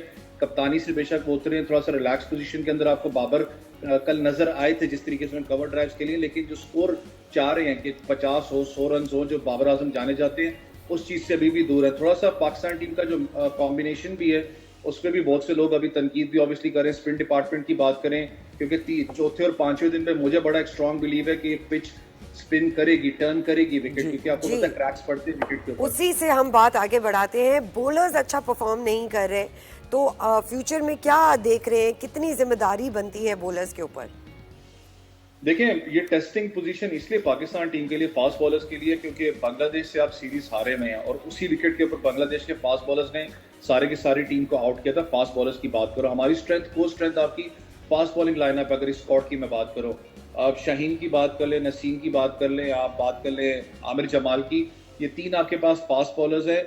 आपने हीट कंडीशन से भी लड़ना है, 3 मैचेस है, टेस्ट मैचेस की आसान चीज नहीं होती। बहुत अरसा हमें भी हो गया देखे हुए, कोई आपके स्पिनर ने आके 10 खिलाड़ियों को आउट किया, कोई आपके फास्ट बॉलर ने 5 विकेटें ली हैं। और ये जो मैंने कहा ना कि जो एक लोड कैरी करता है एक फास्ट बॉलर, शाहीन पे आपको पता है बार बार बात हो रही है शाहीन शाह अफरीदी की परफॉर्मेंस के ऊपर के उनकी जो डिप आया फॉर्म के अंदर वो बहुत ज्यादा एक मायने रखता है यहाँ पर साइकोलॉजिकल। अच्छा ये बताइए चौथे और पांचवें दिन का खेल कितना अहम होगा, क्योंकि उस वक्त पिच की कंडीशन क्या होगी, अबरार के लिए सूटेबल होगा, वेयर टेयर इतनी ज्यादा हो जाएगी, स्पिनिंग ट्रैक थोड़ा सा बन जाएगा, क्या यानी हिस्टोरिकली क्या है ये पिच, जरा इससे बताइए।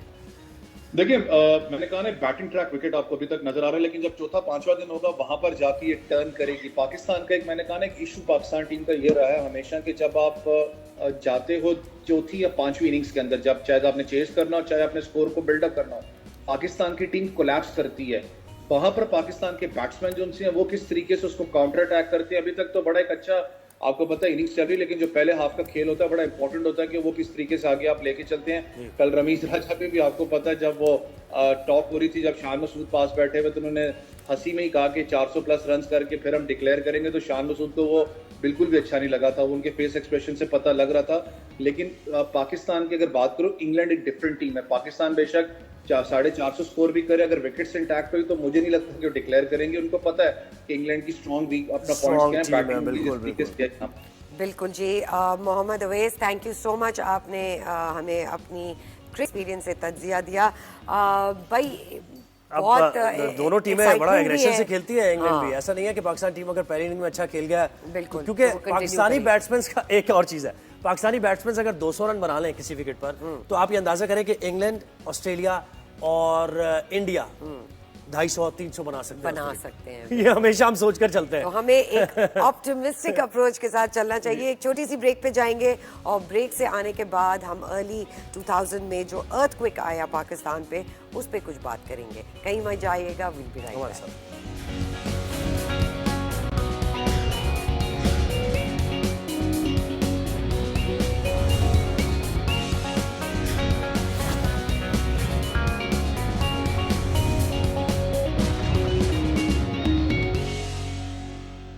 Welcome back. अब उस जलजले की हम बात करेंगे जिसकी वजह से पूरे पाकिस्तान को जिसने हिलाकर रख दिया। जहां वो जलजला आया था वो पाकिस्तान का हिस्सा तो मुतासिर हुआ ही, लोगों के मकान गए, लोगों की जानें गई, लेकिन जैसे होता है ना कि एक जिस्म में एक अगर बॉडी पार्ट आपका मुतासिर हो तो पूरा जिस्म मुतासिर होता है। इसी तरह पूरे पाकिस्तान में वो एक लहर सी दौड़ गई थी और सब ने एक दूसरे का साथ दिया उसमें।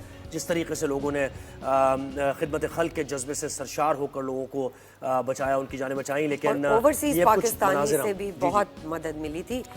ये आप स्क्रीन पे देख रहे हैं, एक छोटा सा पैकेज देखते हैं इस जलजले के ऊपर।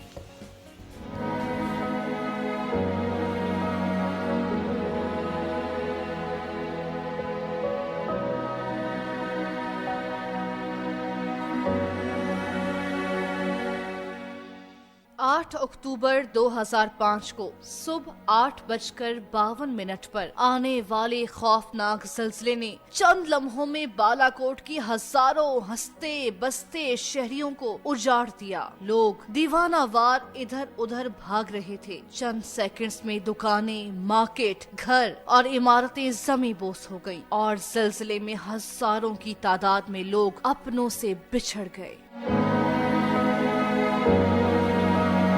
खैबर पख्तूनख्वा में जल्जले से सबसे ज्यादा मुतासिर होने वाला शहर बालाकोट था, जो बिल्कुल सफाए हस्ती से मिट गया था। अदादो शुमार के मुताबिक बालाकोट में 5000 अफराद शहीद हुए, 10,000 अफराद से जायद जख्मी हुए। बालाकोट का 95% इंफ्रास्ट्रक्चर तबाह हो चुका था।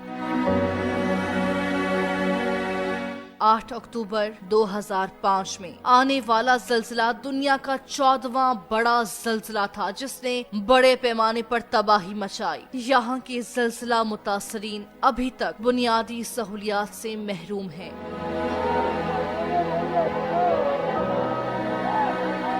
उस वक्त की मुशर्रफ हुकूमत ने 5000 से जायद खानदानों के लिए न्यू बालाकोट सिटी के नाम से बकरियाल के मकाम पर नया शहर बसाने का वादा किया, जो सिर्फ न्यू बकरियाल सिटी के साइन बोर्ड से आगे न बढ़ सका।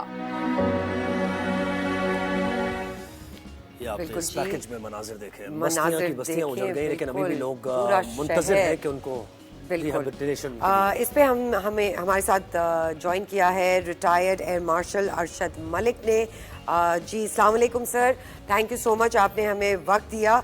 सर सबसे पहले तो ये बताइए कि 19 साल गुजर चुके हैं इस सानेहा को, क्या चीज़ें हैं जो हमने सीखी हैं इस इंसिडेंट से, क्या तब्दीलियां हैं, इंफ्रास्ट्रक्चर है, मैनेजमेंट है, किन किन चीज़ों में तब्दीलियां आई हैं? जी वालेकुम अस्सलाम। सबसे पहले मैं आपका शुक्रिया अदा करता हूँ कि आपने मुझे ये मौका दिया, और उससे ज़्यादा मेरे ख्याल में आपका चैनल मुबारकबाद का मुस्तहिक है कि आप लोगों ने पब्लिक अवेयरनेस के लिए ये प्रोग्राम का आगाज़ किया है। आपका सवाल बहुत अच्छा है। देखिए, मेरा ये ख्याल है कि तो जो इंसानी तरक्की और जो हमने जिद्दत पैदा भी की, लेकिन उसके बावजूद बदकिस्मती ये है कि इंसान उन हालात से नबोदमाज सही तरह नहीं हो सका। लेकिन जो हमारे मुल्क और हमारी कौम, और खासतौर पे जो मुसलमान हैं, आपको पता है कि पाकिस्तानी कौम भी बहसियत कौम इस ज़ल्ज़ले ने जहां वो तबकाती तकसीम को खत्म किया, जहां लोगों को ये एहसास दिलाया कि ये हादसा तो आते रहने हैं, इन हादसा के लिए हमें अपने आप को तैयार करना है, और ये सिर्फ हुकूमती जिम्मेदारी नहीं है, बल्कि ये हम सब का एक मुत्तफ़िका कोशिश होगी। मेरे ख्याल में इस जैसे, और खास तौर पे जो ये 2005 का ज़ल्ज़ला था, इसने हमें मुत्तहिद किया, हमें ये सोच पैदा की कि इसके लिए जितनी जल्दी और जितनी प्लानिंग के साथ हम अपने आप को तैयार कर सकते हैं, वो हमारे लिए फायदेमंद है। अच्छा, ये भी कहिएगा, क्योंकि देखिए ये फॉल्ट रेंज इसको कहा जाता है, तो डिजास्टर मैनेजमेंट में कितना काम हो रहा है, एनडीएमए पीडीएमए में कितना कोऑर्डिनेशन है, आप यानी इस वक्त जो सूरत हाल है हमारे इदारों की, एनडीएमए और पीडीएमए की, आप समझ रहे हैं कि ये इस काबिल है कि अल्लाह खुदा ना खास्ता कोई ऐसी कैटास्ट्रॉफी आती है तो उससे निपट सकते हैं? जी, मेरे ख्याल में तो ये बिल्कुल हम जो हालात के मुताबिक अपने आप को एडजस्ट कर चुके हैं। एनडीएमए को अगर आप देखें, मैं चूंकि अल्हम्दुलिल्लाह बहुत खुशकिस्मत हूँ कि मैंने एक इंटरनेशनल एनजीओ अल खिदमत फाउंडेशन ऑफ पाकिस्तान को वॉलंटरली ज्वाइन किया हुआ है। सो हमारा एनडीएमए और पीडीएमए के साथ बहुत ज्यादा क्लोज लाइजॉन रहता है। एनडीएमए के पास इस वक्त वो तमाम सलाहियतें, वो तमाम टेक्नोलॉजी है जो कि आपको अवेयर करता है। इसमें दो तरीके होते हैं, एक तो आपकी अवेयरनेस ठीक होनी चाहिए, एंड दूसरा how well are you informed, how well are you prepared, and how well you can approach and access people and the organisation. So एक मजबूत सिस्टम इस वक्त अल्हम्दुलिल्लाह इंटैक्ट है, इन प्लेस है। एनडीएमए, पीडीएमए और हम जैसी कुछ और एनजीओज, ये सब आपस में मिले हुए हैं, हमारी डैशबोर्ड्स आपस में शेयर होते हैं। हमने अल्हम्दुलिल्लाह, जो आपको इल्म होगा कि अल खिदमत फाउंडेशन पाकिस्तान इस वक्त पाकिस्तान की सबसे बड़ी एक फलाही तंजीम है, इसका डैशबोर्ड और इसके वॉलंटियर्स की तादाद जो है वो सब डैशबोर्ड पे अवेलेबल है। सो जब वो वॉलंटियर्स आ जाते हैं, असल काम होता है कि how good you prepare them, how well you prepare them. और ये आपको बात सुनकर बहुत खुशी होगी कि एनडीएमए 1122, पीडीएमए और अल खिदमत, हम सब मिलकर एक ऐसा लाया अमल तरतीब किए हुए हैं जिसमें हमारी रेगुलर इंटरेक्शंस होती हैं, रेगुलर हमारी ब्रीफिंग्स होती हैं और रेगुलर अपनी एक्सरसाइजेस होती हैं। क्योंकि जब तक आप अपनी चीजों को अमली जामा नहीं पहनाएंगे, आप जितने भी तैयार हो जाएं, आप इस काम को एग्जीक्यूट नहीं कर सकेंगे। तो मैं दादी तौर पर बहुत मुतमईन। बिल्कुल सर, अगर कुछ नंबर्स की बात की जाए कि जो सानेहे में घर बर्बाद हुए, तबाह हुए, उनके नंबर्स क्या हैं जिनको रिकंस्ट्रक्ट किया गया है, उन लोगों के पास जिनके पास घर बचे नहीं थे, उनके लिए क्या चीज़ें करी हैं हुकूमत ने और ये जितनी भी ऑर्गेनाइजेशंस हैं। और इसका second part of the question is कि नई कंस्ट्रक्शन में रूल्स कुछ चेंज हुए हैं, because there is a certain way जहाँ ये इस तरह की आते रहते हैं, फॉल्ट रेंज है, उस पे एक सर्टेन वे ऑफ कंस्ट्रक्शन होनी चाहिए। एसओपीज, बिल्कुल उसकी एसओपीज पे फॉलो अप हुआ है? जी, ये बहुत जरूरी था कि हम सिर्फ यही ना करते चले जाएं कि तबाही आई है जी, वो वक्त के रुख पर तबाही की इबारत लिखकर चला गया है और हम अपने सारे रिसोर्सेज बस झोंक दें।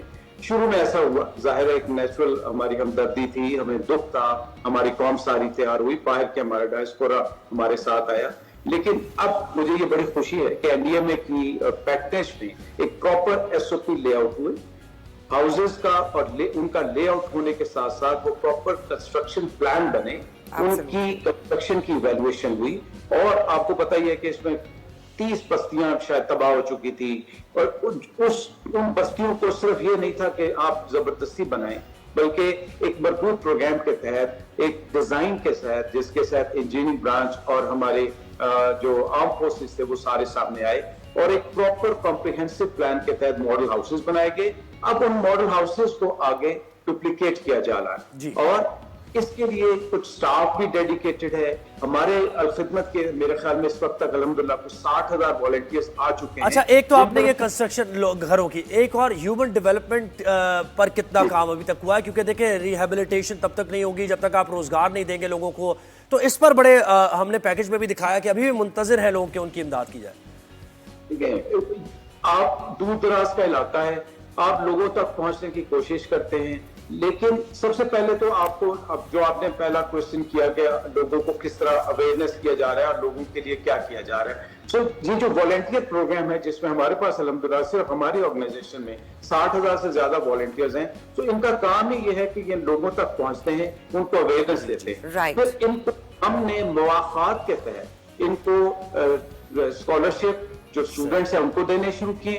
फिर जो डिजर्विंग फैमिलीज हैं उनके लिए हमने रोजगार के मौके भी पेश किए हैं। बिल्कुल जी। Air marshal, retired air marshal Arshad Malik साहब, आपका बहुत बहुत शुक्रिया, आपने हमें वक्त दिया। वाकई एक जो जैसे हम बात कर रहे थे कि SOPs फॉलो करने की बहुत ज़रूरत है ताकि नेक्स्ट टाइम ये ना हो। एक छोटी सी ब्रेक पे जाएंगे और ब्रेक के बाद हम आते हैं। और कुछ टीजर देना उसका नहीं देना? नहीं, हम कुछ नहीं दे रहे। आप ब्रेक से वापस आएंगे फिर हम कंटिन्यू करेंगे।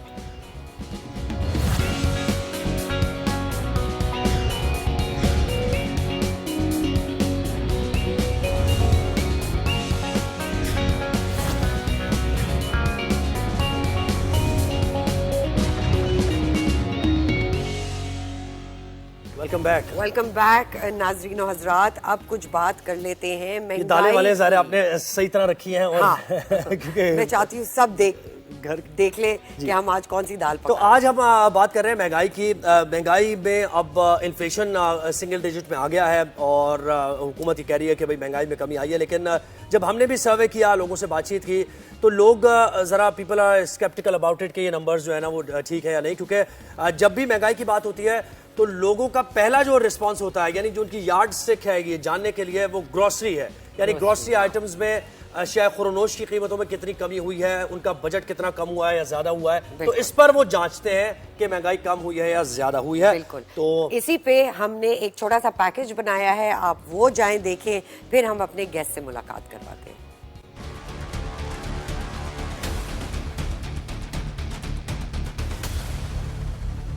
क्या पाकिस्तान में महंगाई वाकई कम हो गई? क्या एक आम पाकिस्तानी को कोई रिलीफ मिला? महंगाई की शरह में कमी के हुकूमती दावों की हकीकत क्या है? महंगाई जांचने के लिए जरूरी है कि सेंसिटिव प्राइस इंडिकेटर के जरिए सौदा सल्फ और रोजमर्रा खरीदारी में शामिल अशिया की कीमतों का जायजा लिया जाए। ग्रोसरी बास्केट में सबसे ज्यादा हिस्सा तकरीबन 35% खुराक का है और अगर खाने पीने की चीजों की कीमतों पर असर पड़ेगा तो यकीनन एक आम सारिफ की जिंदगी पर भी असर मुरत्तब होगा। एक आम आदमी को सबसे ज्यादा रोजमर्रा के खाने पीने की अशिया की कीमतों से फर्क पड़ता है, जो ज्यादातर गुज़िश्ता साल के मुकाबले में बढ़ी हैं। गुज़िश्ता साल के मुकाबले में रवां बरस अगस्त में गैस की कीमतों में 319%, गाड़ियों के टैक्स में 169%, ट्रांसपोर्ट सर्विसेज में 23% इजाफा हुआ, जबकि प्याज की कीमतों में 136%, ताज़ा सब्जियों में 77%, दालों की कीमतों में 43%, ताज़ा फलों की कीमतों में 27%, पाउडर दूध में 24%, गोश्त की कीमत में 20% और दूध की कीमतों में 10% इजाफा हुआ है। हुकूमती दावे अपनी जगह, लेकिन हकीकत यह है कि महंगाई ने अवाम की ग्रोसरी बास्केट को बहुत मुतासिर किया है। बिल्कुल जी, मुतासिर बहुत ज़्यादा किया है। इसी पे बात करने के लिए हमारे पास आज गेस्ट मौजूद है। अब्दुल रऊफ साहब, अस्सलाम वालेकुम। वालेकुम अस्सलाम। इंपोर्टर है, एक्सपोर्टर है, कराची होलसेल एसोसिएशन से ताल्लुक़ रखते हैं। Sir, thank you so much, आप आए और आपने हमें वक्त दिया। सबसे थैंक यू सर। ये बताइए सर, ये जो फिगर्स हैं जो गवर्नमेंट बता रही है वर्सेस जो रियलिटी में फिगर्स हैं, ये क्यों इतने डिफरेंस रखते हैं?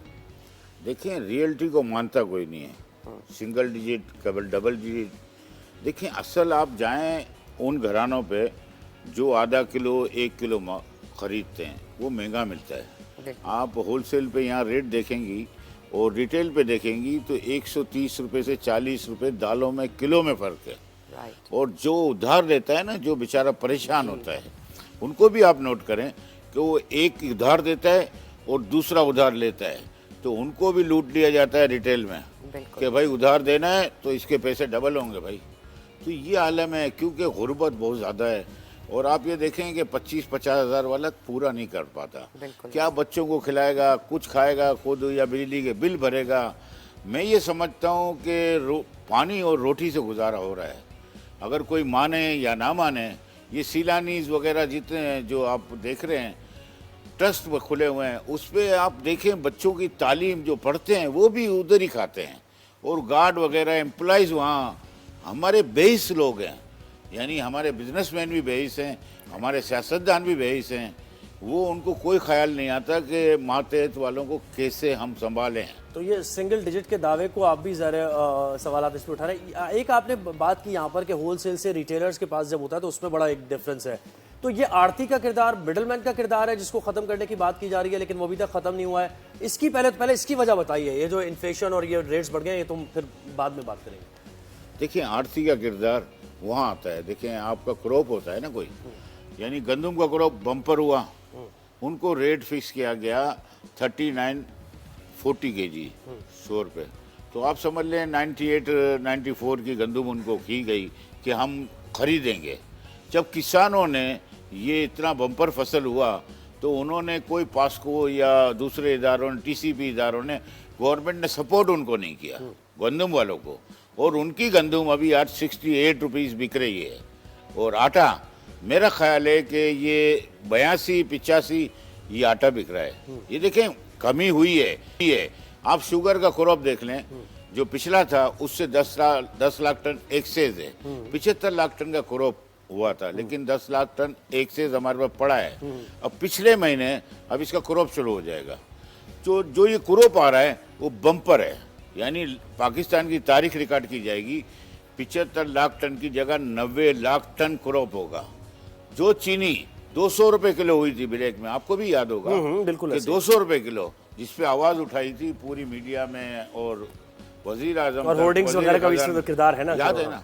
तो ये आप देखें कि लम्हा फिक्रिया है कि अब 100 रुपए हो जाएगी। ये गवर्नमेंट के लिए खुशखबरी है, आवाम के लिए खुशखबरी है कि आटा और चीनी ये तो एक बेसिक खुराक है। लेकिन वो होगी या नहीं होगी? ये हो गई सही है। आप समझे 122 रुपए रेट है अभी। जी। अभी तो क्रॉप आ रहा है नवंबर का, तो ये कहाँ ले जाएंगे मार्केट? सर, ये जो आप दालें लाए हैं, जी, ये मार्केट से कितनी मुख्तलिफ है इनकी प्राइस जो आम स्टोर्स पे मिलती है, और अगर होलसेल में लेते हैं तो क्या डिफरेंस आता है? ये सब इस पे लिखा हुआ है। अगर कोई जी बिल्कुल, कैमरा कैप्चर कर रहा है, ये कैमरा दिखा रहा है। हम इसको अगर आपको कोई भी दाल पूछ लें, अगर चावल ले लेते हैं जी, तो ये बासमती राइस है जी। सबसे ज्यादा जो बिरयानी वगैरह में यूज होता है, बिरयानी में यूज होता है। जो रिटेल प्राइस है इसकी 450 है और होलसेल प्राइस इसकी 350 है, मतलब 100 ये क्या वजह है? 120 रुपए का फर्क कैसे वजह? ये क्या वजह? ये क्यों है? आप देखते जाएं, एक आहिस्ता आप करते बिल्कुल, आप और भी देख लेते रोमा, आप बताते जाए ना इसकी वजह क्या है? वो बिल्कुल, आप बिल्कुल सही कह रहे हैं। दालों पे देख लें या हम चने पे देख लें, रिटेल पे जी आप देखें 488 रुपीज़ है, और जब होलसेल पे इसकी प्राइस देखें तो 385 है।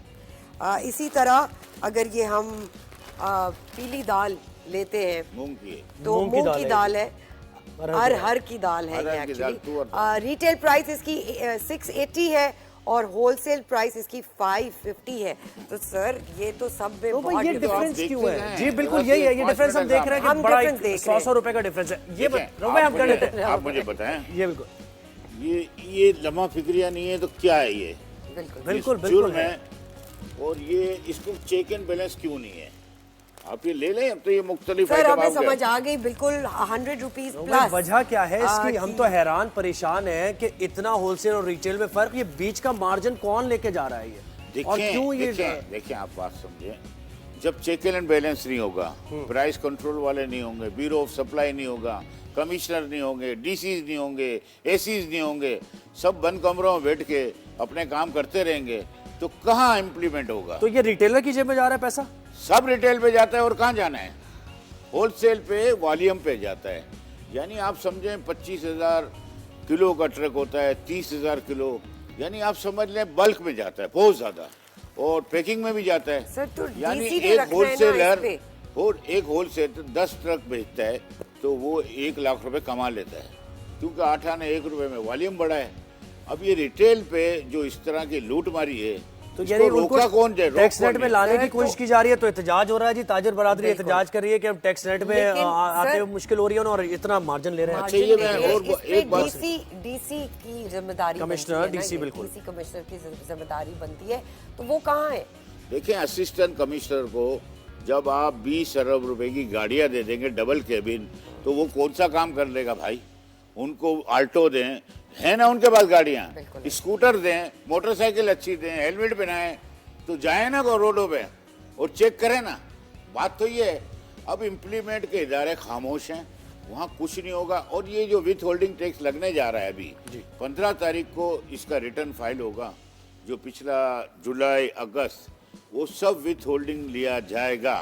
और ये जाके आप समझें कि आप इंपोर्टरों को भी देना है 2%, होलसेलर को 2% देना है, दाल मिलों को 2% देना है। मैं जाता जा रहा हूँ, रिटेल पे भी आपको 2% देना है, और जो पैकिंग आइटम होगा जिसकी ब्रांड होती है उस पर 18% वसूल किया जाएगा। 18%। तो मुझे ये रऊफ भाई ये भी बताइए कि और ये जब लम्हात आएंगे ना, तो ये तो अभी इम्प्लीमेंट शुरू नहीं हुआ, जब आप देखेंगे कि इसमें 10 से 20% इजाफा हो जाएगा। तो ये बताए रऊफ भाई, जो 6 महीने में, यानी 6 महीने पहले महंगाई 22% से भी, तो ये 6 महीने में अगर थोड़ा सा तकाबुल आपने भी किया होगा, तो कितने परसेंट, एक्चुअल कितने परसेंट कमी आई है चीजों में? देखें, अभी दालों में जैसे एक चने की दाल है, और ये आपने देखी होगी तुअर की दाल सबसे महंगी है। तुअर की दाल 680 रुपए, और दाल जो चने की हुआ करती थी 150 रुपए से ऊपर कभी भी नहीं, हमने तारीख बनी देखी 35 साल की, लेकिन आज 380 रुपए है। इसकी वजह यह है कि हमारा जो कंट्री में जो माल आता है, दालों का इम्पोर्ट है, वो 80% है। हमारे क्रॉप फेल हैं, हमारी ज़राअत पे कभी तवज्जो ही नहीं दी गई। आप ये बताएं कि जब ज़मीनें सोसाइटी में बदल जाएं, ज़मीनें गगर के दरख्त लग जाएं जो 2 किलोमीटर का पानी पी लें, तो हम तो फसल और अपनी बर्बाद कर रहे हैं। हम ये जो क्रॉप हुआ करता था चने का, मसूर का और मूंग का, ये बर्बाद कर रहे हैं हम।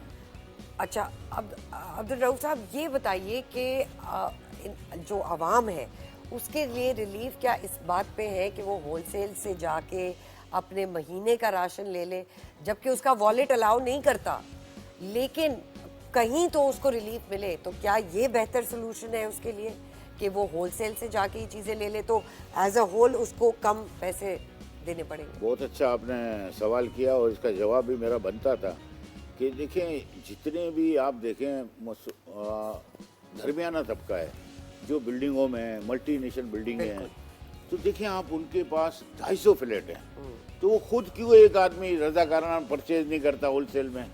जब वो उनको खुद बांटेगा तो कितना रिलीफ मिल जाएगा, आप भी तो अंदाजा करें ना। इम्प्लीमेंट कराने वाली बातें हम भी कर सकते हैं, गवर्नमेंट की तो इदारों में कुछ नहीं है ना, वो कुछ कर रहे हैं।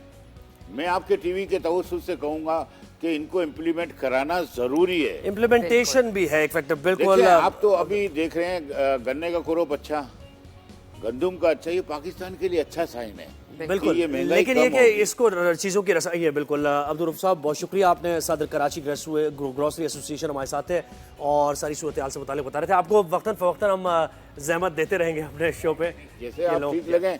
बस मैं इस आवाम से यही कहूँगा कि देखें, अभी हमें बहुत तकालीफ हैं, गरीब को, मिडिल को। देखें, ताजिर दोस्त स्कीम में 60,000 रुपए माहाना, बिल्कुल वो कोई नहीं भर सकता। बिजली तो के ये बिल तकालीफ दूर की जाए हुकूमत से, हमारा मुतालबा ये। बिल्कुल, अब यकीन माने कि आप एक जोड़ी पहनने को होती है तो दूसरी बिल्कुल, सर, हालात बड़े टाइट हैं, हम देख रहे हैं, हम तो न्यूज़ रोज पढ़ते हैं, हमें पता है कि कितना मुश्किल है लोगों के लिए। एक छोटी सी ब्रेक पे जाएंगे, कहीं मत जाइएगा। उसके बाद एक ऐसा टॉपिक जो राइज एंड शाइन पे ही डिस्कस हो सकता है, क्योंकि जनरली तो हम नहीं देखते। एक्स्ट्रा मैरिटल अफेयर क्यों होते हैं, उनकी वजूहात क्या है, मेंटल हेल्थ से रिलेटेड है, क्या क्या चीज़ें हैं, अपने गेस्ट से बात करेंगे। कहीं मत जाइएगा, विल बी राइट बैक।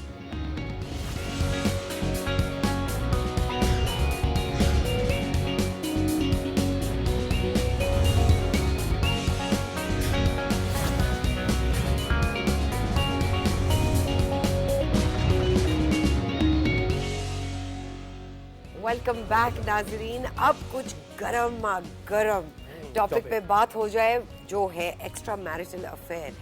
क्यों करते हैं लोग एक्स्ट्रा मैरिटल अफेयर, शादी क्यों करते हैं, अगर यही सारी चीजें करनी होती है, बहुत सारे सवाल हैं। इसकी वजूहात क्या है ये भी हम जानेंगे, और साइकोलॉजिस्ट से भी हमारी बात होगी कि भाई क्या मामला क्या चल रहे होते हैं। मामला पैकेज हमने बनाया, हम पहले पैकेज देख लेते हैं और फिर अपने गेस्ट से इंट्रोड्यूस कराते हैं।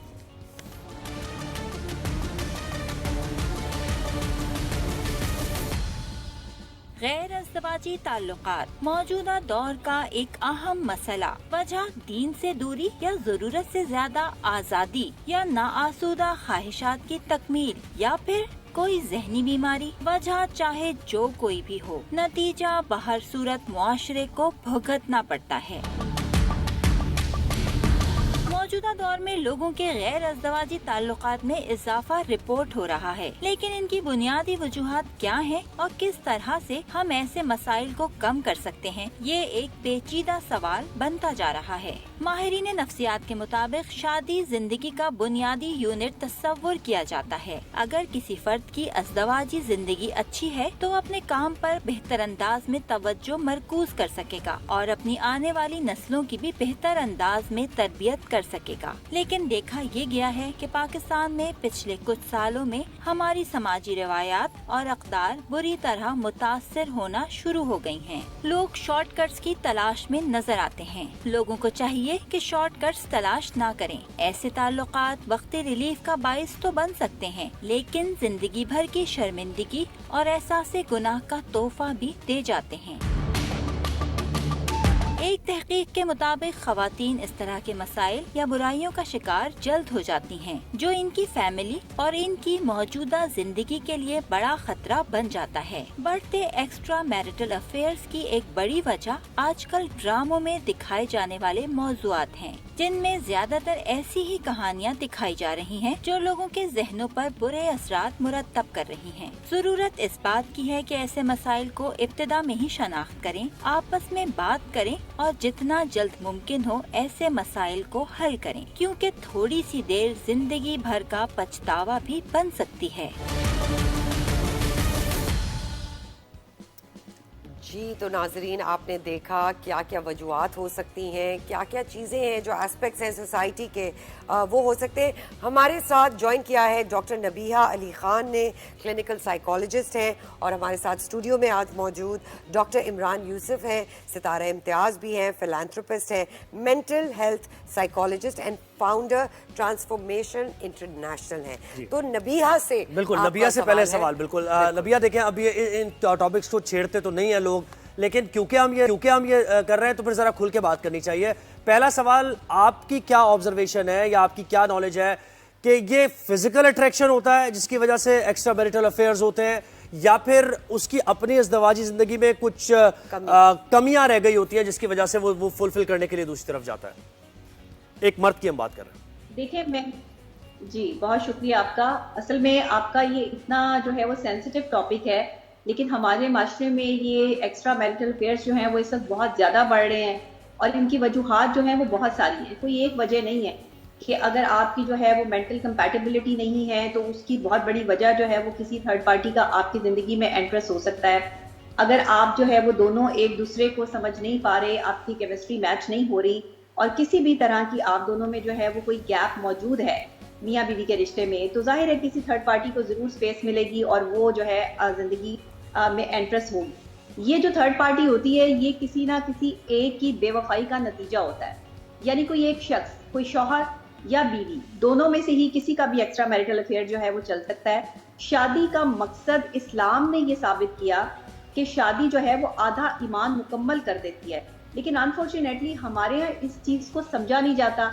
हम इस चीज़ को जो है वो समझने से कासिर हैं कि शादी से हमारा आधा ईमान मुकम्मल हो चुका है। तो अगर हम अपने ईमान को ख़राब कर रहे हैं तो ही एक्स्ट्रा मैरिटल अफेयर चल रहा है। एक ऐसा नाजायज़ ताल्लुक़ कि जिसमें आप ज़हनी तौर पर मुतमईन होने के लिए किसी दूसरे के साथ ताल्लुक़ जोड़ते हैं, लेकिन अगर आपका वही ताल्लुक़ दुनिया के सामने आ जाता है तो आपके लिए शर्मिंदगी का बाइस बनता है। हमारे यहाँ मर्दों को भी और औरतों को भी ये समझना होगा, अगर आप परसेंटेज तय करें कि कितने % मर्द जो हैं वो एक्स्ट्रा मैरिटल अफेयर्स का शिकार हैं या कितने % औरतें, तो मर्द और औरतें आपको बराबर ही नजर आएंगी। उसकी वजह क्या है? क्योंकि मर्द जिन औरतों के साथ एक्स्ट्रा मैरिटल अफेयर्स चला रहे हैं, जाहिर है वो भी तो खवातीन है और उनकी भी रेशो उतनी ही है कि जो शादीशुदा मर्द को ग्रैब कर रही हैं, या उनके कोई भी सर्कमस्टांसेस हो सकते हैं, उनकी कोई भी लाइबिलिटीज हो सकती हैं। अक्सर औकात हमारे माशरे में, जो पाकिस्तानी माशरा है, क्योंकि यहाँ मुफलिसी बहुत ज़्यादा है, अपनी लाइबिलिटीज पूरी करने के लिए कुछ ऐसी लड़कियाँ, नौजवान लड़कियाँ जो अपने मामलात और हालात से परेशान होती हैं, वो शादीशुदा मर्दों में जो है वो अट्रैक्ट हो जाती हैं, उनकी तरफ माइल हो जाती हैं, उनको जो है वो और सबसे बड़ी बात यह है कि मर्द जो है ना, वो एक्स्ट्रा मैरिटल अफेयर तब चलाता है जब उसके अंदर जहनी सुकून की कमी होती है। वो एहसास के लिए जो है वो किसी दूसरी औरत के पास जा रहा होता है, और उसका दूसरा एलिमेंट जो है वो फिजिकल अटैचमेंट भी होता है। ये भी एक बहुत बड़ा एलिमेंट है, क्योंकि मेंटल कंपैटिबिलिटी से लेके फिजिकल कंपैटिबिलिटी तक जो है वो दोनों इम्पोर्टेंट। बिल्कुल जी, थैंक यू सो मच नबिया। डॉक्टर इमरान साथ ही रहिए आपसे जी नबिया हमारे साथ ही हैं। डॉक्टर इमरान, आपसे अगर हम पूछें कि पहले ज़माने में लाइक आवर पेरेंट्स जनरेशन ये चीज़ें इतनी ज़्यादा नहीं होती थी या खुल के नहीं सामने आती थी, अब मीडिया है, एक्सपोजर है, तो क्या वजूहत है? एक्सपोजर ज़्यादा है, you have everything on the phone, it's just a dial away, आप एक कॉल कर सकते हैं। फेल्ड इंस्टीट्यूशन मान लें इसको कि जी ये तो अब सोसाइटी में ना सिर्फ पाकिस्तान में बल्कि ग्लोबली हो रहा है, या सेल्फ रिफ्लेक्शन की कमी है? देखिए, अगर हम पहले रूट कॉज पे जाएंगे ना बुनियादी, तो शायद मैं एक आम ज़बान में, अवामी बंदा हूँ, आम ज़बान में समझाने की बात करता हूँ। किचन के अंदर जब आप कोई अपने खाना बनाते हैं तो बहुत सारे इंग्रेडिएंट्स होते हैं, बहुत सारे मसालाजात होते हैं। हर मसाले की एक अलग बरनी होती है, हर मसाले का अलग डब्बा होता है, ऐसा ही है ना। मिर्च में से मिर्च निकलेगी, हल्दी में से हल्दी निकलेगी, दोनों एक डब्बे में से नहीं निकलेंगे। सबसे अहम जो इंग्रेडिएंट है किसी भी खाने का, वो सबसे कम इस्तेमाल होता है, जिसको नमक कहते हैं। नमक के बगैर आपकी हंडिया होती है फीकी। आपके स्पाउस की आपकी कितनी ही मोहब्बत हो, बहुत दिन तक वो फीका खाना खा नहीं सकते, ऐसे ही है ना। नहीं। तो अगर आपकी किचन में से नमक ना हो, खत्म हो गया हो, तो क्या करेंगे आप? उधार लेंगे ना, नमक लाएंगे, नमक लाएंगे ना, चाहिए भाई। तो ये थोड़ा सा नमक चाहिए। तो ये जो थोड़ा सा नमक लेने के लिए दोनों बाहर निकले हैं किसी ना किसी तरीके से, ये वो थोड़ा सा नमक है जो लेके निकलते हैं, क्योंकि उनकी जिंदगी फीकी होती है। जब जिंदगी फीकी होनी शुरू होती है तो वो नमक लेने बाहर निकल जाते हैं। इंसान की फितरत है कि उसको एक नयापन चाहिए, उसको एक जिद्दत चाहिए। आप देखें बचपन से लेके आप लोग तो अभी इस जमाने के, हम लोग तो पत्थर के जमाने के हैं, तो उस टाइम लेकिन इसमें तजाद नहीं हो गया? एक तो आप कह रहे हैं फितरत है कि उसको कुछ नयापन चाहिए, बिल्कुल सही तो इसका मतलब नमक है घर में, लेकिन क्योंकि उसको नयापन चाहिए तो वो बाहर जा रहा है। देखिए, तो ये तो एक मैंने इसीलिए दो पैरेलल एग्जांपल्स आपको दिए कि एक तो ये है कि आपके पास नमक नहीं है, आप नमक लेने चले गए, ठीक है। अगर आपको एक ही रेसिपी आती है, सुबह दोपहर शाम बिरयानी बिरयानी बिरयानी, सुबह दोपहर शाम बिरयानी बिरयानी बिरयानी, सुबह दोपहर शाम दाल चावल।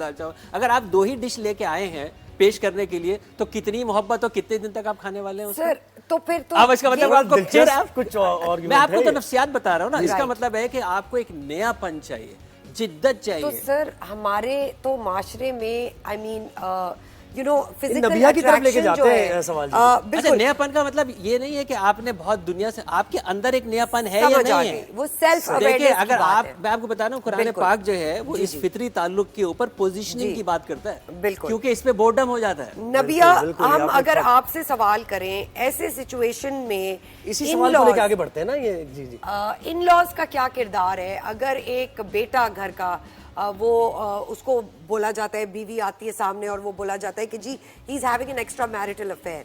कई दफा हम देखते हैं कि इन लॉज भी और लड़की के अपने माँ बाप भी यही कहते हैं कि बेटा ये तो हर घर का किस्सा है और हर घर में ऐसे ही होता है, तुम्हें तो निभाना पड़ेगा। तो ये साइकोलॉजी जो है वो चेंज होने की कितनी जरूरत है? देखिए, इसको चेंज होने की बहुत ज़रूरत है। जो इंसान एक गैर इज़्वाजी ताल्लुक में मुंसलिक है, वो साइकोलॉजिकली भी और माशरती तौर पे भी अपने आप को भी और दूसरे को भी जाहिर है कि शर्मिंदा कर रहा है। अगर घर वाले जो है वो ऐसी कोई राय बीवी के सामने रखते हैं कि तुम्हारे शौहर का अगर एक्स्ट्रा मैरिटल अफेयर चल रहा है तो कोई बात नहीं, मर्द तो चला लेते हैं, ऐसे ही है। मर्दों को सब इजाजत है, मर्दों को इजाजत नहीं है। इस्लाम इजाजत नहीं देता मर्द को गैर इज़्वाजी ताल्लुक रखने की। आप जो है वो निकाह कर सकते हैं, निकाह करके आपका किसी के साथ ताल्लुक है, वो आपकी बीवी है, तो ये जायज़ है। लेकिन अगर आप अपनी फ्रस्ट्रेशन दूर करने के लिए, अपने डिप्रेशन या स्ट्रेस या एंजाइटी लेवल को ऑन करने के लिए, मतलब के लेवल पे लाने के लिए या जी अच्छा नबिया, एक सवाल मुझे यहीं से एक सवाल लेना है। डॉक्टर इमरान ने जो बात की है ना कि ये ह्यूमन साइकी की ज़ाहिर उन्होंने बात की है, उनकी स्टडी है कि कुछ नयापन चाहिए इंसान को, ठीक है, इस वजह से वो बात। तो आप मुझे बताएं घर में जो खातून है उसके वो क्या नयापन क्या लेकर आ सकती है? नबिया, री इन्वेंटिंग ऑफ योर मैरिज, इसमें अगर हम बात करें, दैट री इन्वेंशन ऑफ दैट रिलेशनशिप, उसकी अगर आप बात करें, इसी से रिलेटेड है। जी अच्छा देखिए, मेरी बात सुने, मैं हमेशा खवातीन को कहती हूँ कि अपने शौहरों का ध्यान करें, कम्युनिकेशन गैप को खत्म करें, खुद थोड़ा सच संवर के करें, अपने ऊपर थोड़ी तवज्जो दें। जहां पर आप बाजार सच संवर के निकलती हैं, एक डॉक्टर के पास भी जाना हो तो आप सच संवर के जाती हैं, तो फिर शौहर के लिए तैयार होते हुए तकलीफ क्यों महसूस होती है? मगर ऐसे भी केसेस है नबिया जब खूबसूरत तरीन बीवी घर पे है लेकिन अफेयर किसी बेकार लड़की से हो रहा है। नबिया की बात सुने ना बेटा, वो कह रही है कि शौहर के लिए खूबसूरत तरीन तैयार हुई है या नहीं हुई है, नहीं ये वो बात भी हो रही होती है। नहीं ये बात नहीं है, खूबसूरत बीवी घर पे है फिर भी बुरी तरीन लड़की से अफेयर चल रहा है, इसकी क्या साइकोलॉजी है? ये साइकोलॉजी जो है वो फिजिकल कंपैटिबिलिटी नहीं है बीवी के साथ, बीवी की जुबान में चाशनी नहीं है, मोहब्बत नहीं है, बीवी के साथ कम्युनिकेशन गैप है। खूबसूरत औरत जितनी मर्जी हो, अगर वो सुगड़ नहीं होगी, अगर उसकी जुबान में मिठास नहीं होगी, तो उस औरत का कोई फायदा नहीं है खूबसूरत होने का। बड़ी बड़ी खूबसूरत औरतें मैंने रुलते हुए देखी हैं सिर्फ अपनी जुबान की वजह से। लेकिन अगर एक ऐसी सिचुएशन हो जहाँ खूबसूरत भी है, खूबसीरत भी है, फिर भी उसका मियाँ जाके बाहर अफेयर चला रहा है, उसकी क्या वजूहत है? वो बेचारी क्या करे? फिर उस मर्द का जहनी इलाज करवाएं। डॉक्टर साहब आपके साथ मौजूद हैं, मैं भी मौजूद हूँ। वेरी इंपॉर्टेंट डॉक्टर साहब, ये हम पॉइंट यहीं पे लाना चाह रहे हैं। मेंटल हेल्थ कितनी जरूरी है मर्द और औरत दोनों के लिए? मर्द और औरत के सबके लिए जहनी सेहत अगर नहीं है और जहनी तौर के ऊपर अगर आप आसूदा नहीं है, एक बात बुनियादी तौर पर याद बात रखें कि इंसान वो वाहिद मखलूक है जिसको अपनी बुनियादी जिस्मानी ज़रूरियात के लिए भी जहनी आसूदगी की ज़रूरत है। आप जब ये कहते हैं ना सीजर सैलेड, क्रूटन सैलेड, ये सब घास पत्ते हैं, बिल्कुल वो घास पत्ते खाते हैं, लेकिन आप जब तक सजाएंगे नहीं, आपकी टेबल के ऊपर 7 कटलरी क्यों रखी हुई हैं? आपने अपने उसी 6x6 के बिस्तर के लिए पूरे ड्राइंग रूम को, सॉरी बेडरूम को क्यों आपने सजा रखा है? फितरी ताल्लुक के लिए आप अपनी इतनी सारी चीज़ें क्यों करते हैं? इंसान सिर्फ पेट भर के नहीं रह सकता, उसको एक जहनी आसूदगी चाहिए। कुछ लोग क्या करते हैं, उस जहनी आसूदगी के अंदर जहनी आसूदगी से बढ़ के जहनी अय्याशी की तरफ चले जाते हैं। जिस तरह आप भी खाना, शादी का खाना खुलता आप भी बावले हो जाते हैं। आपको भी समझ में नहीं आता कि क्या हो गया। सर एक कमरे में जो मियाँ बीवी की रिलेशनशिप है उससे बहुत हम दूर चले गए हैं। हमें होता है बच्चे देख लें, फुप्पो देख लें, चचा देख लें, उसके बारे में हम कोई बात नहीं करते। री इन्वेंटिंग योर बॉडी केमिस्ट्री, तो उस पे कब हम बात करेंगे? कौन करेगा? सेक्स आफ्टर 40 क्यों नहीं डिस्कस होता? मैं तो इससे पहले की बात कर रहा हूँ ना। हाँ। कि कौन बात कर रहा है, क्यों नहीं बात कर रहे हैं? हम ये समझ रहे हैं, एक तो हमारे आपको पता है बच्चे जो है वो हादसाती तौर पे पैदा होते हैं, फुप्पी के कहने भी पैदा हो जाते हैं। हाँ, 2 साल हो गए, कुछ नहीं हुआ, कुछ तो हो जाए। हाँ। आपकी तरबियत किसने की है? किसने आपको बताया कि मियाँ बीवी के रिलेशनशिप क्या होते हैं? मैं आपको बता रहा हूँ कि मैं सेक्स थेरेपी यूरोप के अंदर, अमेरिका में कराता रहा हूँ। पाकिस्तान में तो मैं बहुत बाद में आया हूँ। मैं कुरान पाक से और हदीस मुबारक से रेफरेंस यूज करता हूँ सेक्स थेरेपी के, नेदरलैंड के अंदर, जो कि एक सेक्स फ्री कंट्री है। इसका मतलब है कि ना अल्लाह ताला शर्माता है, ना अल्लाह के नबी शर्माते हैं, हम शर्माते हैं। तो जब हम नहीं बताएंगे, अपने बच्चे बच्चियों को नहीं बताएंगे, अपने लड़के लड़कियों को नहीं बताएंगे, तो उनको कैसे पता लगेगा? हम क्यों अज्यूम कर रहे हैं? हम समझ रहे हैं कि उन्होंने जो फहश फिल्म देख ली है उससे उनको सब कुछ आ गया होगा, उससे नहीं आता है। और दूसरी बात ये बीज है ना, आप एक बीज डालते हैं, वो दरख्त बनने तक आपको उसकी हिफाजत करनी पड़ती है ना, धूप देनी पड़ती है, हवा लगानी पड़ती है, सफाई करनी पड़ती है, कीड़े मार दवाई सब कुछ करना पड़ता है ना। यही रिलेशनशिप का ताल्लुक है। हम समझ रहे हैं निकाह में कबूल है, कह दिए सब कुछ खुद ब खुद। You have to invest, invest and invest. Nabiya आप कहिएगा, हमने तो खैर मर्दों की थोड़ी सी, खवातीन में भी ये रुझान आप कह रही है कि वो अगर देखा जाए तो बराबरी की, तो इसकी क्या वजूहत मुमकिन तौर पे? वो अपने खावन से मुतमईन नहीं होती मेंटली और फिजिकली, यानी जो कुछ भी है, जरा बताइए आपकी ऑब्जर्वेशन क्या है, क्या स्टडी कहती है? बहुत छोटी छोटी सी चीजें हैं जिनका मियाँ बीवी को ध्यान करना चाहिए। जैसे डॉक्टर साहब बता रहे हैं, जाहिर है कि उनका इतना एक्सपीरियंस है, वो अपने एक्सपीरियंस से ये तमाम चीजें जो है वो शेयर कर रहे हैं आपके साथ। मैं समझती हूँ कि ये बड़ी काबिल जिक्र बातें हैं, लेकिन हमारे यहाँ इसको जो है वो कोई अहमियत नहीं दी जाती। औरतों को ना तो शादी के लिए कोई ट्रेनिंग दी जाती है। हमारी खवातीन, हमारी बच्चियां जो हैं वो सिर्फ जहेज तैयार करने के लिए तो बड़ी कोशिश करती हैं, ब्रांडेड कपड़े, ये तमाम चीजें तो होती हैं, लेकिन जो उनकी शादीशुदा लाइफ में उनकी तरबियत कैसी होनी चाहिए, उन्हें अगले घर जाके किन मुश्किलात का सामना करना पड़ सकता है, शौहर को खुश रखने के लिए उनको जो है वो कौन से एलिमेंट्स हैं जिनका ध्यान रखना पड़ सकता है, ना तो ये माँ सिखा रही है, ना ये कोई बड़ा सिखा रहा है, ना ही आप किसी एक्सपर्ट्स के पास जा रहे हैं। प्री मैरिज काउंसलिंग बहुत जरूरी है। जब आप शादी करने लगे तो दो लोगों का प्री मैरिज काउंसलिंग के लिए जो है वो एक्सपर्ट की राय लेना और अपनी शादीशुदा जिंदगी में जो है वो मेंटल कंपैटिबिलिटी लेके आना, यानी कम्युनिकेशन गैप का ना होना, एक दूसरे को वक्त देना, एक दूसरे का एहतराम करना, इज्जत से पेश आना, ये तमाम तर चीजें जो है वो बहुत जरूरी है। हमारे यहाँ तो आजकल खवातीन इज्जत भी नहीं करती ना अपने शौहरों की। अगर कोई चीज बुरी लग जाती है तो वो फिर आगे से जो है वो उनको ऐसे ट्रीट करती हैं जैसे वो कोई आम शख्स है। लेकिन अगर आपने मर्द की इज्जत नहीं की, आप अपने शौहर को शौहर के लेवल पे नहीं रखेंगी, तो शौहर कभी आपके साथ नहीं रहेगा। ज्यादातर आपके 80% जो यहाँ पे मर्द हैं वो एक्स्ट्रा मैरिटल अफेयर चलाते ही इसलिए कि दूसरी औरत उन्हें इज्जत दे रही है, प्यार दे रही है, पैम्पर कर रही है। बिल्कुल डॉक्टर इमरान, बिट्रेयल ट्रॉमा एक बहुत बड़ा फैक्टर है जिसको हम निगलेक्ट करते हैं और कहते हैं कि बेटा यही तुम्हारा घर है, यहाँ से तुम्हारी मैयत जाएगी। बिट्रेयल ट्रॉमा के बारे में बताएं कि कितना मुश्किल है उसको ओवरकम करना और फिर भी उसी शादी में अपनी बाकी की जिंदगी गुजारना। देखिए, दो लेवल है ना। एक तो लेवल ये है कि जब आप जा रहे हैं तो जनाजा ही वापस है। मैं तो खैर इसके फेवर में नहीं, बिल्कुल नहीं। कि एक इंसानी रिलेशनशिप जैसे तो एक थोड़ा सा तवक्कुफ। नबिया, बहुत शुक्रिया, आपने हमें वक्त दिया और अपनी एक्सपर्ट ओपिनियन से आपको कहीं जाना है तो कभी फिर आपको शो पर लेंगे और इस तरह के कोई बर्निंग जो इश्यूज हैं टॉपिक्स पे बात होगी। Thank you ji, thank you.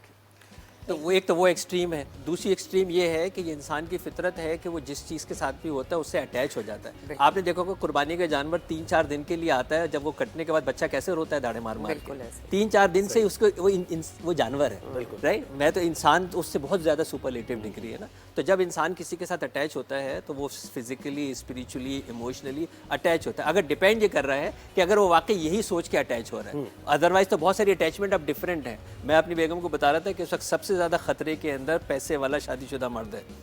इतने हमले हैं उसके ऊपर, आप तसव्वुर नहीं कर सकते। क्योंकि मैं यूनिवर्सिटीज में पढ़ाता हूँ तो यूनिवर्सिटी की बच्चे बच्चियाँ जो है, बच्चियों की खासतौर से, क्योंकि आपने बात की थी, वो ये कह रही है कि सर ये जो मेरे साथ कुलीग है ना, ये पता नहीं कब ग्रेजुएट होगा, फिर इसको नौकरी मिलेगी नहीं मिलेगी, उसके बाद ये कब होगा, कब इसके पास गाड़ी आएगी, कब वो आ जाएगा, मुझे तो फ़ोन आज चाहिए, मुझे तो मेकअप आज चाहिए, मुझे तो ब्रांडेड बैग आज चाहिए, ये तो 25 साल में भी इस काबिल नहीं होगा, ये तो कब अपना घर बनाएगा। इस वक्त आपको पता है कराची के अंदर दड़बा 1 करोड़ रुपए का है, तो वो घर बंगला कब बनेगा। तो वो क्या करती है, मैं उसके साथ अटैच हो जाऊं जिसके पास ये सब कुछ है। शुगर डैडी कह लें आप, और बहुत सारे नाम हो गए उनके।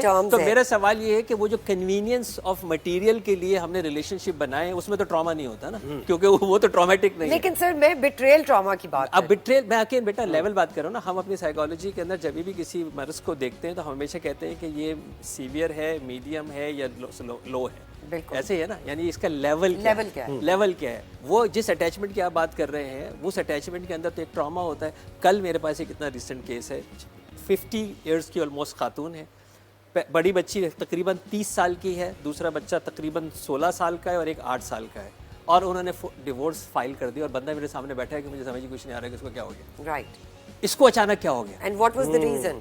उसका रीजन ये है कि ये मुझे खर्चा पूरा नहीं देते और ये मेरे साथ मुझे आसूदा नहीं रखते, यानी आसूदा जो है वो। अच्छा डॉक्टर साहब, एक और जो आम बिल्कुल लोगों का आपस में लड़कों की जो बात होती है, अब उनकी भी ज़ाहिर नुमाइंदगी करना ज़रूरी है ना, उनकी नॉलेज तो इतनी होती नहीं है।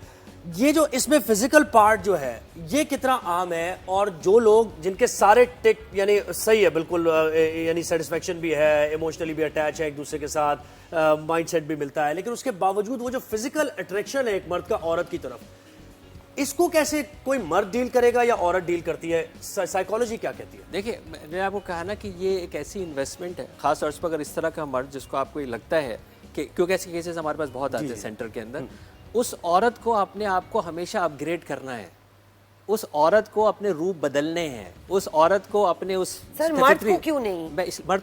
मर्द को 10 मिल रहे हैं ना बाहर, अगर वो औरत 10 बन सकती है। मैं जब नएपन की बात कर रहा हूँ, मैं नएपन की ये बात नहीं कर रहा हूँ कि नई 9 ले लो, मैं इस खातून को ट्रेन करता हूँ कि तुम नई 9 कैसे बन सकती हो, सुबह कैसे बन सकती हो, दोपहर कैसे बन सकती हो, सरप्राइज कैसे दे सकती हो। ट्रॉफी बन के बैठ जाए? नहीं, ट्रॉफी बन के नहीं बैठेगा ना। अगर आपको ये पता लग रहा है, आपको पता है कि ज्यादातर ये जो हजरात हैं वो किसी दूसरी खातून के पास इसलिए जाते हैं कि वो अपने उस फितरी ताल्लुक के अंदर शाउट और अब्यूजिव वर्ड यूज करते हैं। अच्छा ये खातून नहीं करती है घर की, बिल्कुल ठीक है। अब वो बाहर वाली करती है तो उसकी तरफ चला जाता है वो। अब सवाल ये कि इसको तो मना नहीं है ना सर, तो जाती रिलेशनशिप के अंदर दीन ने किसी चीज को मना नहीं किया है। मियाँ बीवी के उस रिलेशनशिप पे जब आप एक दूसरे के लिबास हैं, किसी चीज को मना नहीं किया है। मैं अपनी उस बच्ची को तैयार कर रहा हूँ कि बेटा ये शाउटिंग और अब्यूजिव वर्ड प्रीटेंड भी तुम क्यों नहीं कर सकते, जिसकी वजह से तुम्हें लग रहा है कि यार ये बाहर चला जाता है, तुम उसको ऐसे दिलकश मैसेज सुबह क्यों नहीं भेज सकते? अगर वो ऑफिस गया है और आप उसको एक दिलकश मैसेज भेजें, शाम तक बावला घूमेगा वो, क्योंकि आप क्यों नहीं भेज सकते? आप ये कौन सी शर्म, जब आपके ऊपर शर्म लागू नहीं है मियाँ बीवी के, तो आपको हिजाब नहीं है, आपको बोल्ड होना होगा, क्योंकि वो बोल्ड देख रहा है ना। सर कहते हैं कि माँ की तरह किचन में हो बीवी, है ना, ऐसे ही कहते हैं ना कि एक बीवी जो खाने पकाए अच्छे, माँ की तरह वो सेटिस्फाई कर सकती है। उसी तरह एक बीवी बंद कमरे में एक, जैसे आप कह रहे हैं कि she needs to explore her own sexuality.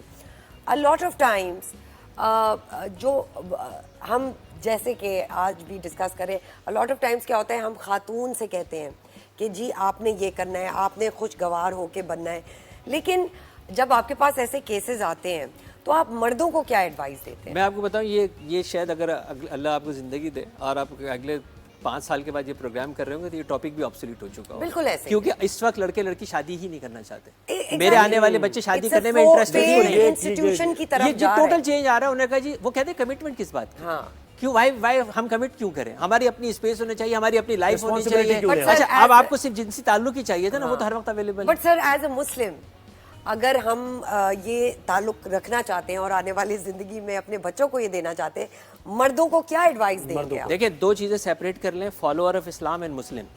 ठीक है, मुस्लिम का फॉलोअर ऑफ इस्लाम से कोई ताल्लुक नहीं है। मुसलमान के जो कुछ कर रहे हैं आप सोच नहीं सकते। अब आप जिसकी गाइड की ये बात कर रहे हैं, आप उसको, जो मर्द को जब तैयार करते हैं ना, तो मर्द को तैयार करते हैं कि कम्युनिकेट करो। ये जो तुम बाहर जाके अपनी गर्लफ्रेंड से या फलानी से या ढिमाकी से बात कर रहे हैं कि मुझे ये अच्छा लगता है, ये तुम अपनी बीवी से कहो। बीवी को नहीं कहते, आपको यकीन नहीं आएगा कि मेरे पास मेडिकल डॉक्टर मियाँ बीवी, उनकी लाइफ के अंदर सेक्स लाइफ में स्पार्क नहीं, क्योंकि they don't know bodies of each other. उनको एनाटॉमी पता है, उनको एक्सरे पता है, उनको एमआरआई पता है, आपको पता है दूसरे के इरोजिनस जोन नहीं पता। सर आपको पता है ना, एक औरत को अगर मियाँ हग करता है तो उसके जो हार्मोनल चेंजेस होते हैं वो कितनी बेहतरीन डायरेक्शन में जाते हैं। एक मियाँ घर आता है, उसका मूड खराब है, बीवी को पता होना चाहिए आज मुझे 90% देना है, मेरा मियाँ 10% है। उसी तरह बेटा, मैं इससे आगे की बात कर रहा हूँ। हक करने के बाद भी पूरे जिस्म में 10-12 स्विच होते हैं। बिल्कुल, वो एक दूसरे को पता होना चाहिए कि कौन सा स्विच से पंखा खुलता है। बिल्कुल। ये हम टॉपिक जो है इसको आगे एक मजीद रिसर्च करने की जरूरत है। डॉक्टर इमरान साहब, बहुत शुक्रिया, आपने वक्त दिया और बड़ी थॉट प्रोवोकिंग आपकी बातचीत। और डॉक्टर नबिया ने भी हमें ज्वाइन किया था, वो भी बता रही थी कि क्या किस तरह से अपनी शादीशुदा जिंदगी में खुश है तो खुश रहे, और अगर नहीं है तो बी ऑनेस्ट, तो खुल के बताएं। बिल्कुल ऐसे ही। यस। तो अब खूबसूरती की बात अब करनी है हमने ब्रेक के बाद, क्योंकि इसी से भी ये रिलेटेड है। तो एक ब्रेक लेते हैं, ब्रेक के बाद आते हैं।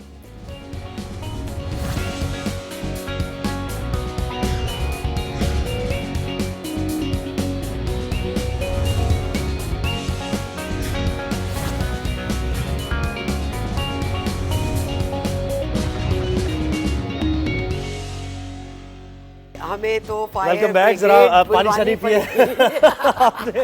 हमें फायर ब्रिगेड बुलवानी पड़ी 365 पे। बड़े गर्म गर्म टॉपिक्स हम यूज कर रहे हैं। और अच्छा, मैं तो वही थोड़ा सा, मैंने कहा यार जरा ज़ुहैब साहब थम जाओ जरा, आप चाय पिए। जी, इसी तरह जैसे कहते हैं कि ख़वातीन को खूबसूरत रहना चाहिए ताकि मर्द हजरात अटेंशन दें, तो हम उनके कुछ खूबसूरत टोटके आपके पास लेकर आए हैं।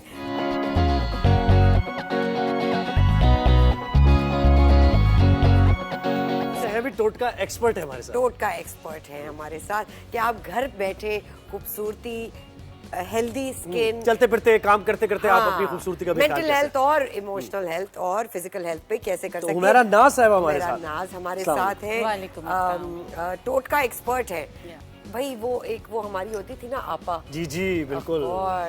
Basically I am recognised herbalist also. अच्छा। और मैं ख़वातीन को ख़ास तौर पे कहूँगी कि अपनी सबसे पहले तो हेल्थ पे कंसंट्रेशन कीजिए, ठीक है ना, क्योंकि ये तो ऊपरी ज़ाहिरी चीज़ें हैं, ये साथ साथ होती रहती हैं, लेकिन हेल्थ कुछ ज़्यादा ज़रूरी है। मतलब फिजिकल हेल्थ की बात, फिजिकल हेल्थ और फिर मेंटल हेल्थ की भी बात करें। ठीक है, तो सबसे ज्यादा आपके पास कौन लोग आते हैं कि भाई हमें क्या सीखना है कि घर बैठे, not working women also, because उनके पास टाइम ही नहीं होता अपना ख्याल रखने के लिए, तो क्या सबसे ज्यादा कंसर्न्स और खवातीन के क्या होते हैं आपके लिए? सबसे ज्यादा कंसर्न होता है वेट लॉस का। Weight loss that's a universal. और ज्यादा कंसर्न ये होता है कि जब इतना बढ़ जाता है कि एंड टाइम पे वो आते हैं कि बच्चियां खास तौर पे जो यंग होती हैं वो कहती हैं जी 2 महीने में हमारा ये हो जाए, 2 महीने में स्किन सही हो जाए। तो इतना कम टाइम पीरियड में आपकी सारी, इतना पुराना आपका मसला चला आ रहा है, तो इतने कम टाइम पीरियड में आप कुछ नहीं कर सकते। अच्छा मेरा ये बताइएगा, व्हाट इज द अच्छा मैं एक बात बताऊं, जो हमारी भी जो मर्दों की एक ऑब्जर्वेशन क्या होती है, जैसे खातून को यार तो हम पहले उनके पैरों पे नजर जाते हैं, साफ सुथरे पैर होने चाहिए, साफ सुथरे पैर होने चाहिए, हाथ होने चाहिए और पैर। बिल्कुल।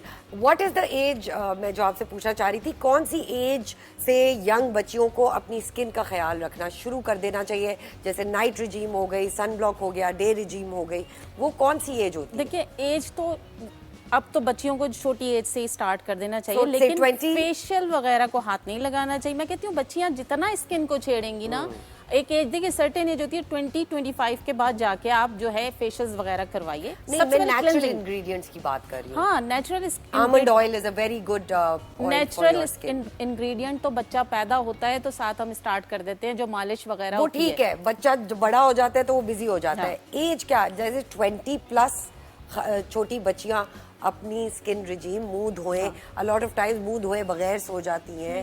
हाँ, मैं टीन एज की बात करूंगी। जब टीन एज में आप दाखिल हो जाते हैं तो बच्चियों को अपनी केयर करनी चाहिए खास तौर पे, क्योंकि अगर आप केयर नहीं करोगे, आपने देखा होगा टीन एज की बच्चियां खास तौर पे उनकी पिंपल्स आना शुरू हो जाते हैं, वो क्लींजिंग नहीं करती बेसिकली, तो ये होता है। और हाथ पैर का खास ख्याल रखें, क्योंकि ज्यादातर खवातीन सिर्फ फेस को गोरा करने के ऊपर जाती हैं कि हमारा फेस तक भी नहीं जाती, बस ये चीज हमारी यहाँ तक खत्म हो जाती है। अच्छा, बचपन से हमारी अम्मी तो हमेशा ये करती थी कि हम जितना खेल रहे हैं, रात में मगरिब के बाद हमारे खुद ही वो पैर हाथ धुला के और ब्रश करा के वो हमें, तो ये एक तरीकाकार आजकल ये फॉलो होता है, इससे कितना फायदा हो सकता है? बिल्कुल होता है। हमें बच्चों को बोलना भी चाहिए। मैं कुछ चीजें यहाँ पर लाई भी हूँ, मैं दिखाती हूँ कि घर में आपने, देखिए हम जब किचन में काम, खवातीन खास तौर पे जब किचन में काम कर रही होती है ना, तो उनके पास किचन में बहुत सारी ऐसी चीजें होती हैं जो आप हाथ पे भी लगा सकते हैं, आप फेस पे भी लगा सकते हैं, और आपके पास टाइम जो होता है, घर वाली खवातीन जिनके पास टाइम नहीं होता, मैं कहती हूँ उसको अवेल करना चाहिए।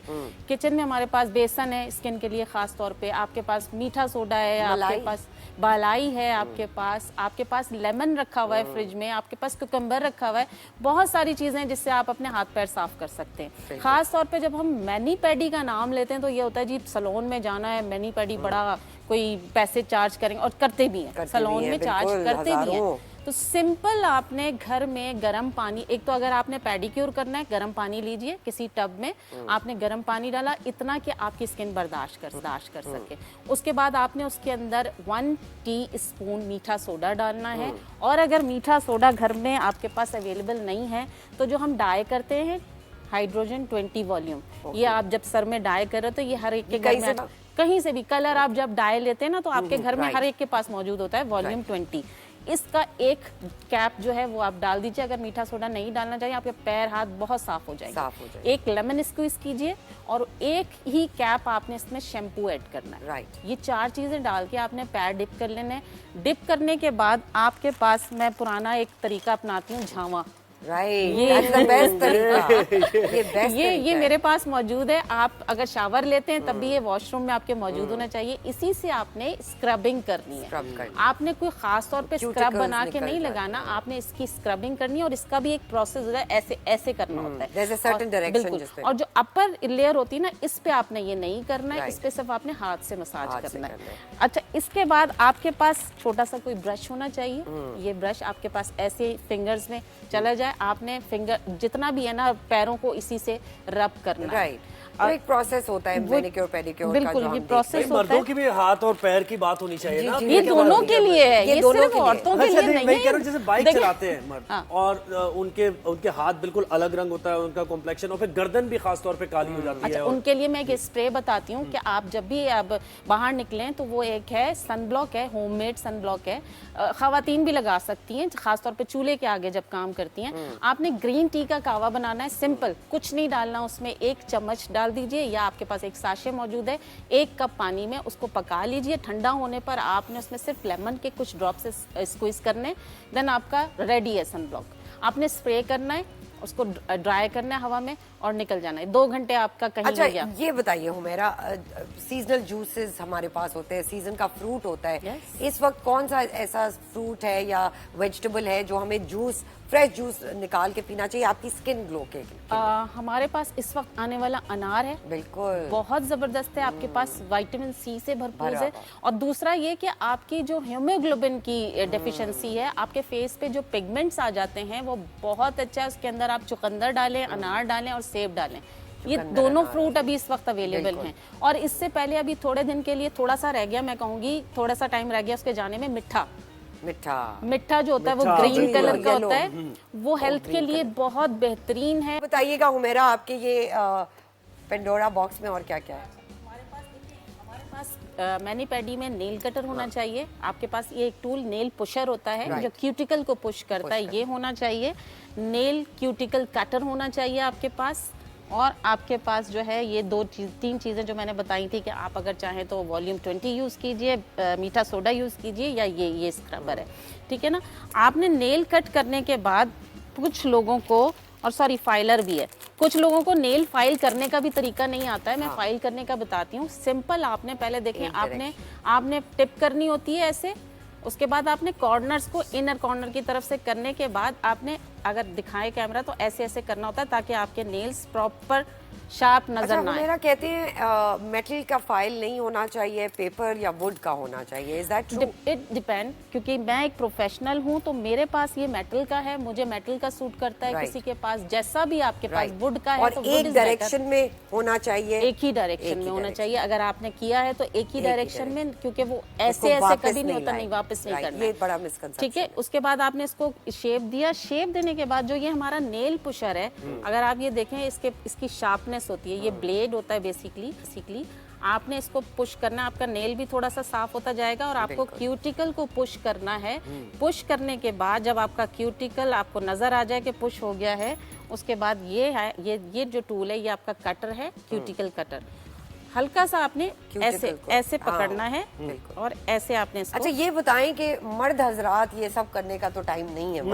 मर्द हजरात, अगर घर में कोई आपकी बेगम मौजूद है तो आप अपनी बेगम से करवाइए, बेटी से करवाइए, बहन से करवाइए, टाइम निकालना पड़ता है। अच्छा, अक्सर ये होता है कि करने के बाद ना स्किन यहाँ साइड पे और वो बड़ा तकलीफ भी देती है। वो क्यूटिकल, देखिए वो क्यूटिकल ही है, और वो इस कटर से जाता है, या फिर एक शार्प सा आपके पास होता है, इस शेप का बना हुआ होता है, वो भी आपके लिए इजी रहता है करना, उससे भी कट, क्योंकि ये एक प्रोफेशनल कटर है। इससे काटने के लिए आपको बहुत ज्यादा एग्जाम मतलब ट्राई करने की जरूरत है। ये मैं प्रोफेशनल हूँ क्योंकि मैं एक ब्यूटी एक्सपर्ट भी हूँ, तो ये मेरा हाथ बैठा हुआ है, तो आपके पास एक पुशर, आपके पास क्यूटिकल पुशर भी आता है, वो भी ले सकते हैं हम, उससे भी कट। नहीं, मुझसे तो ये पूछे कि बॉल कैसे पकड़ते हैं, इन स्विंग कैसे होती है, आउट स्विंग कैसे होती है। अच्छा, इसके साथ साथ मैं बता दूं, अगर आपने एंड में जब ये आप मसाज करेंगे, आपके पास अगर घर में बादाम मौजूद है, उससे आपने स्क्रबिंग करनी है पैरों और हाथों की, पेस्ट बना के, पाउडर बना के। अगर बादाम भी नहीं है तो खशखाश अगर है तो वो दूध में डिप करके थोड़ी देर रख दीजिए, इजी आपके लिए स्क्रब घर में बन जाएगा,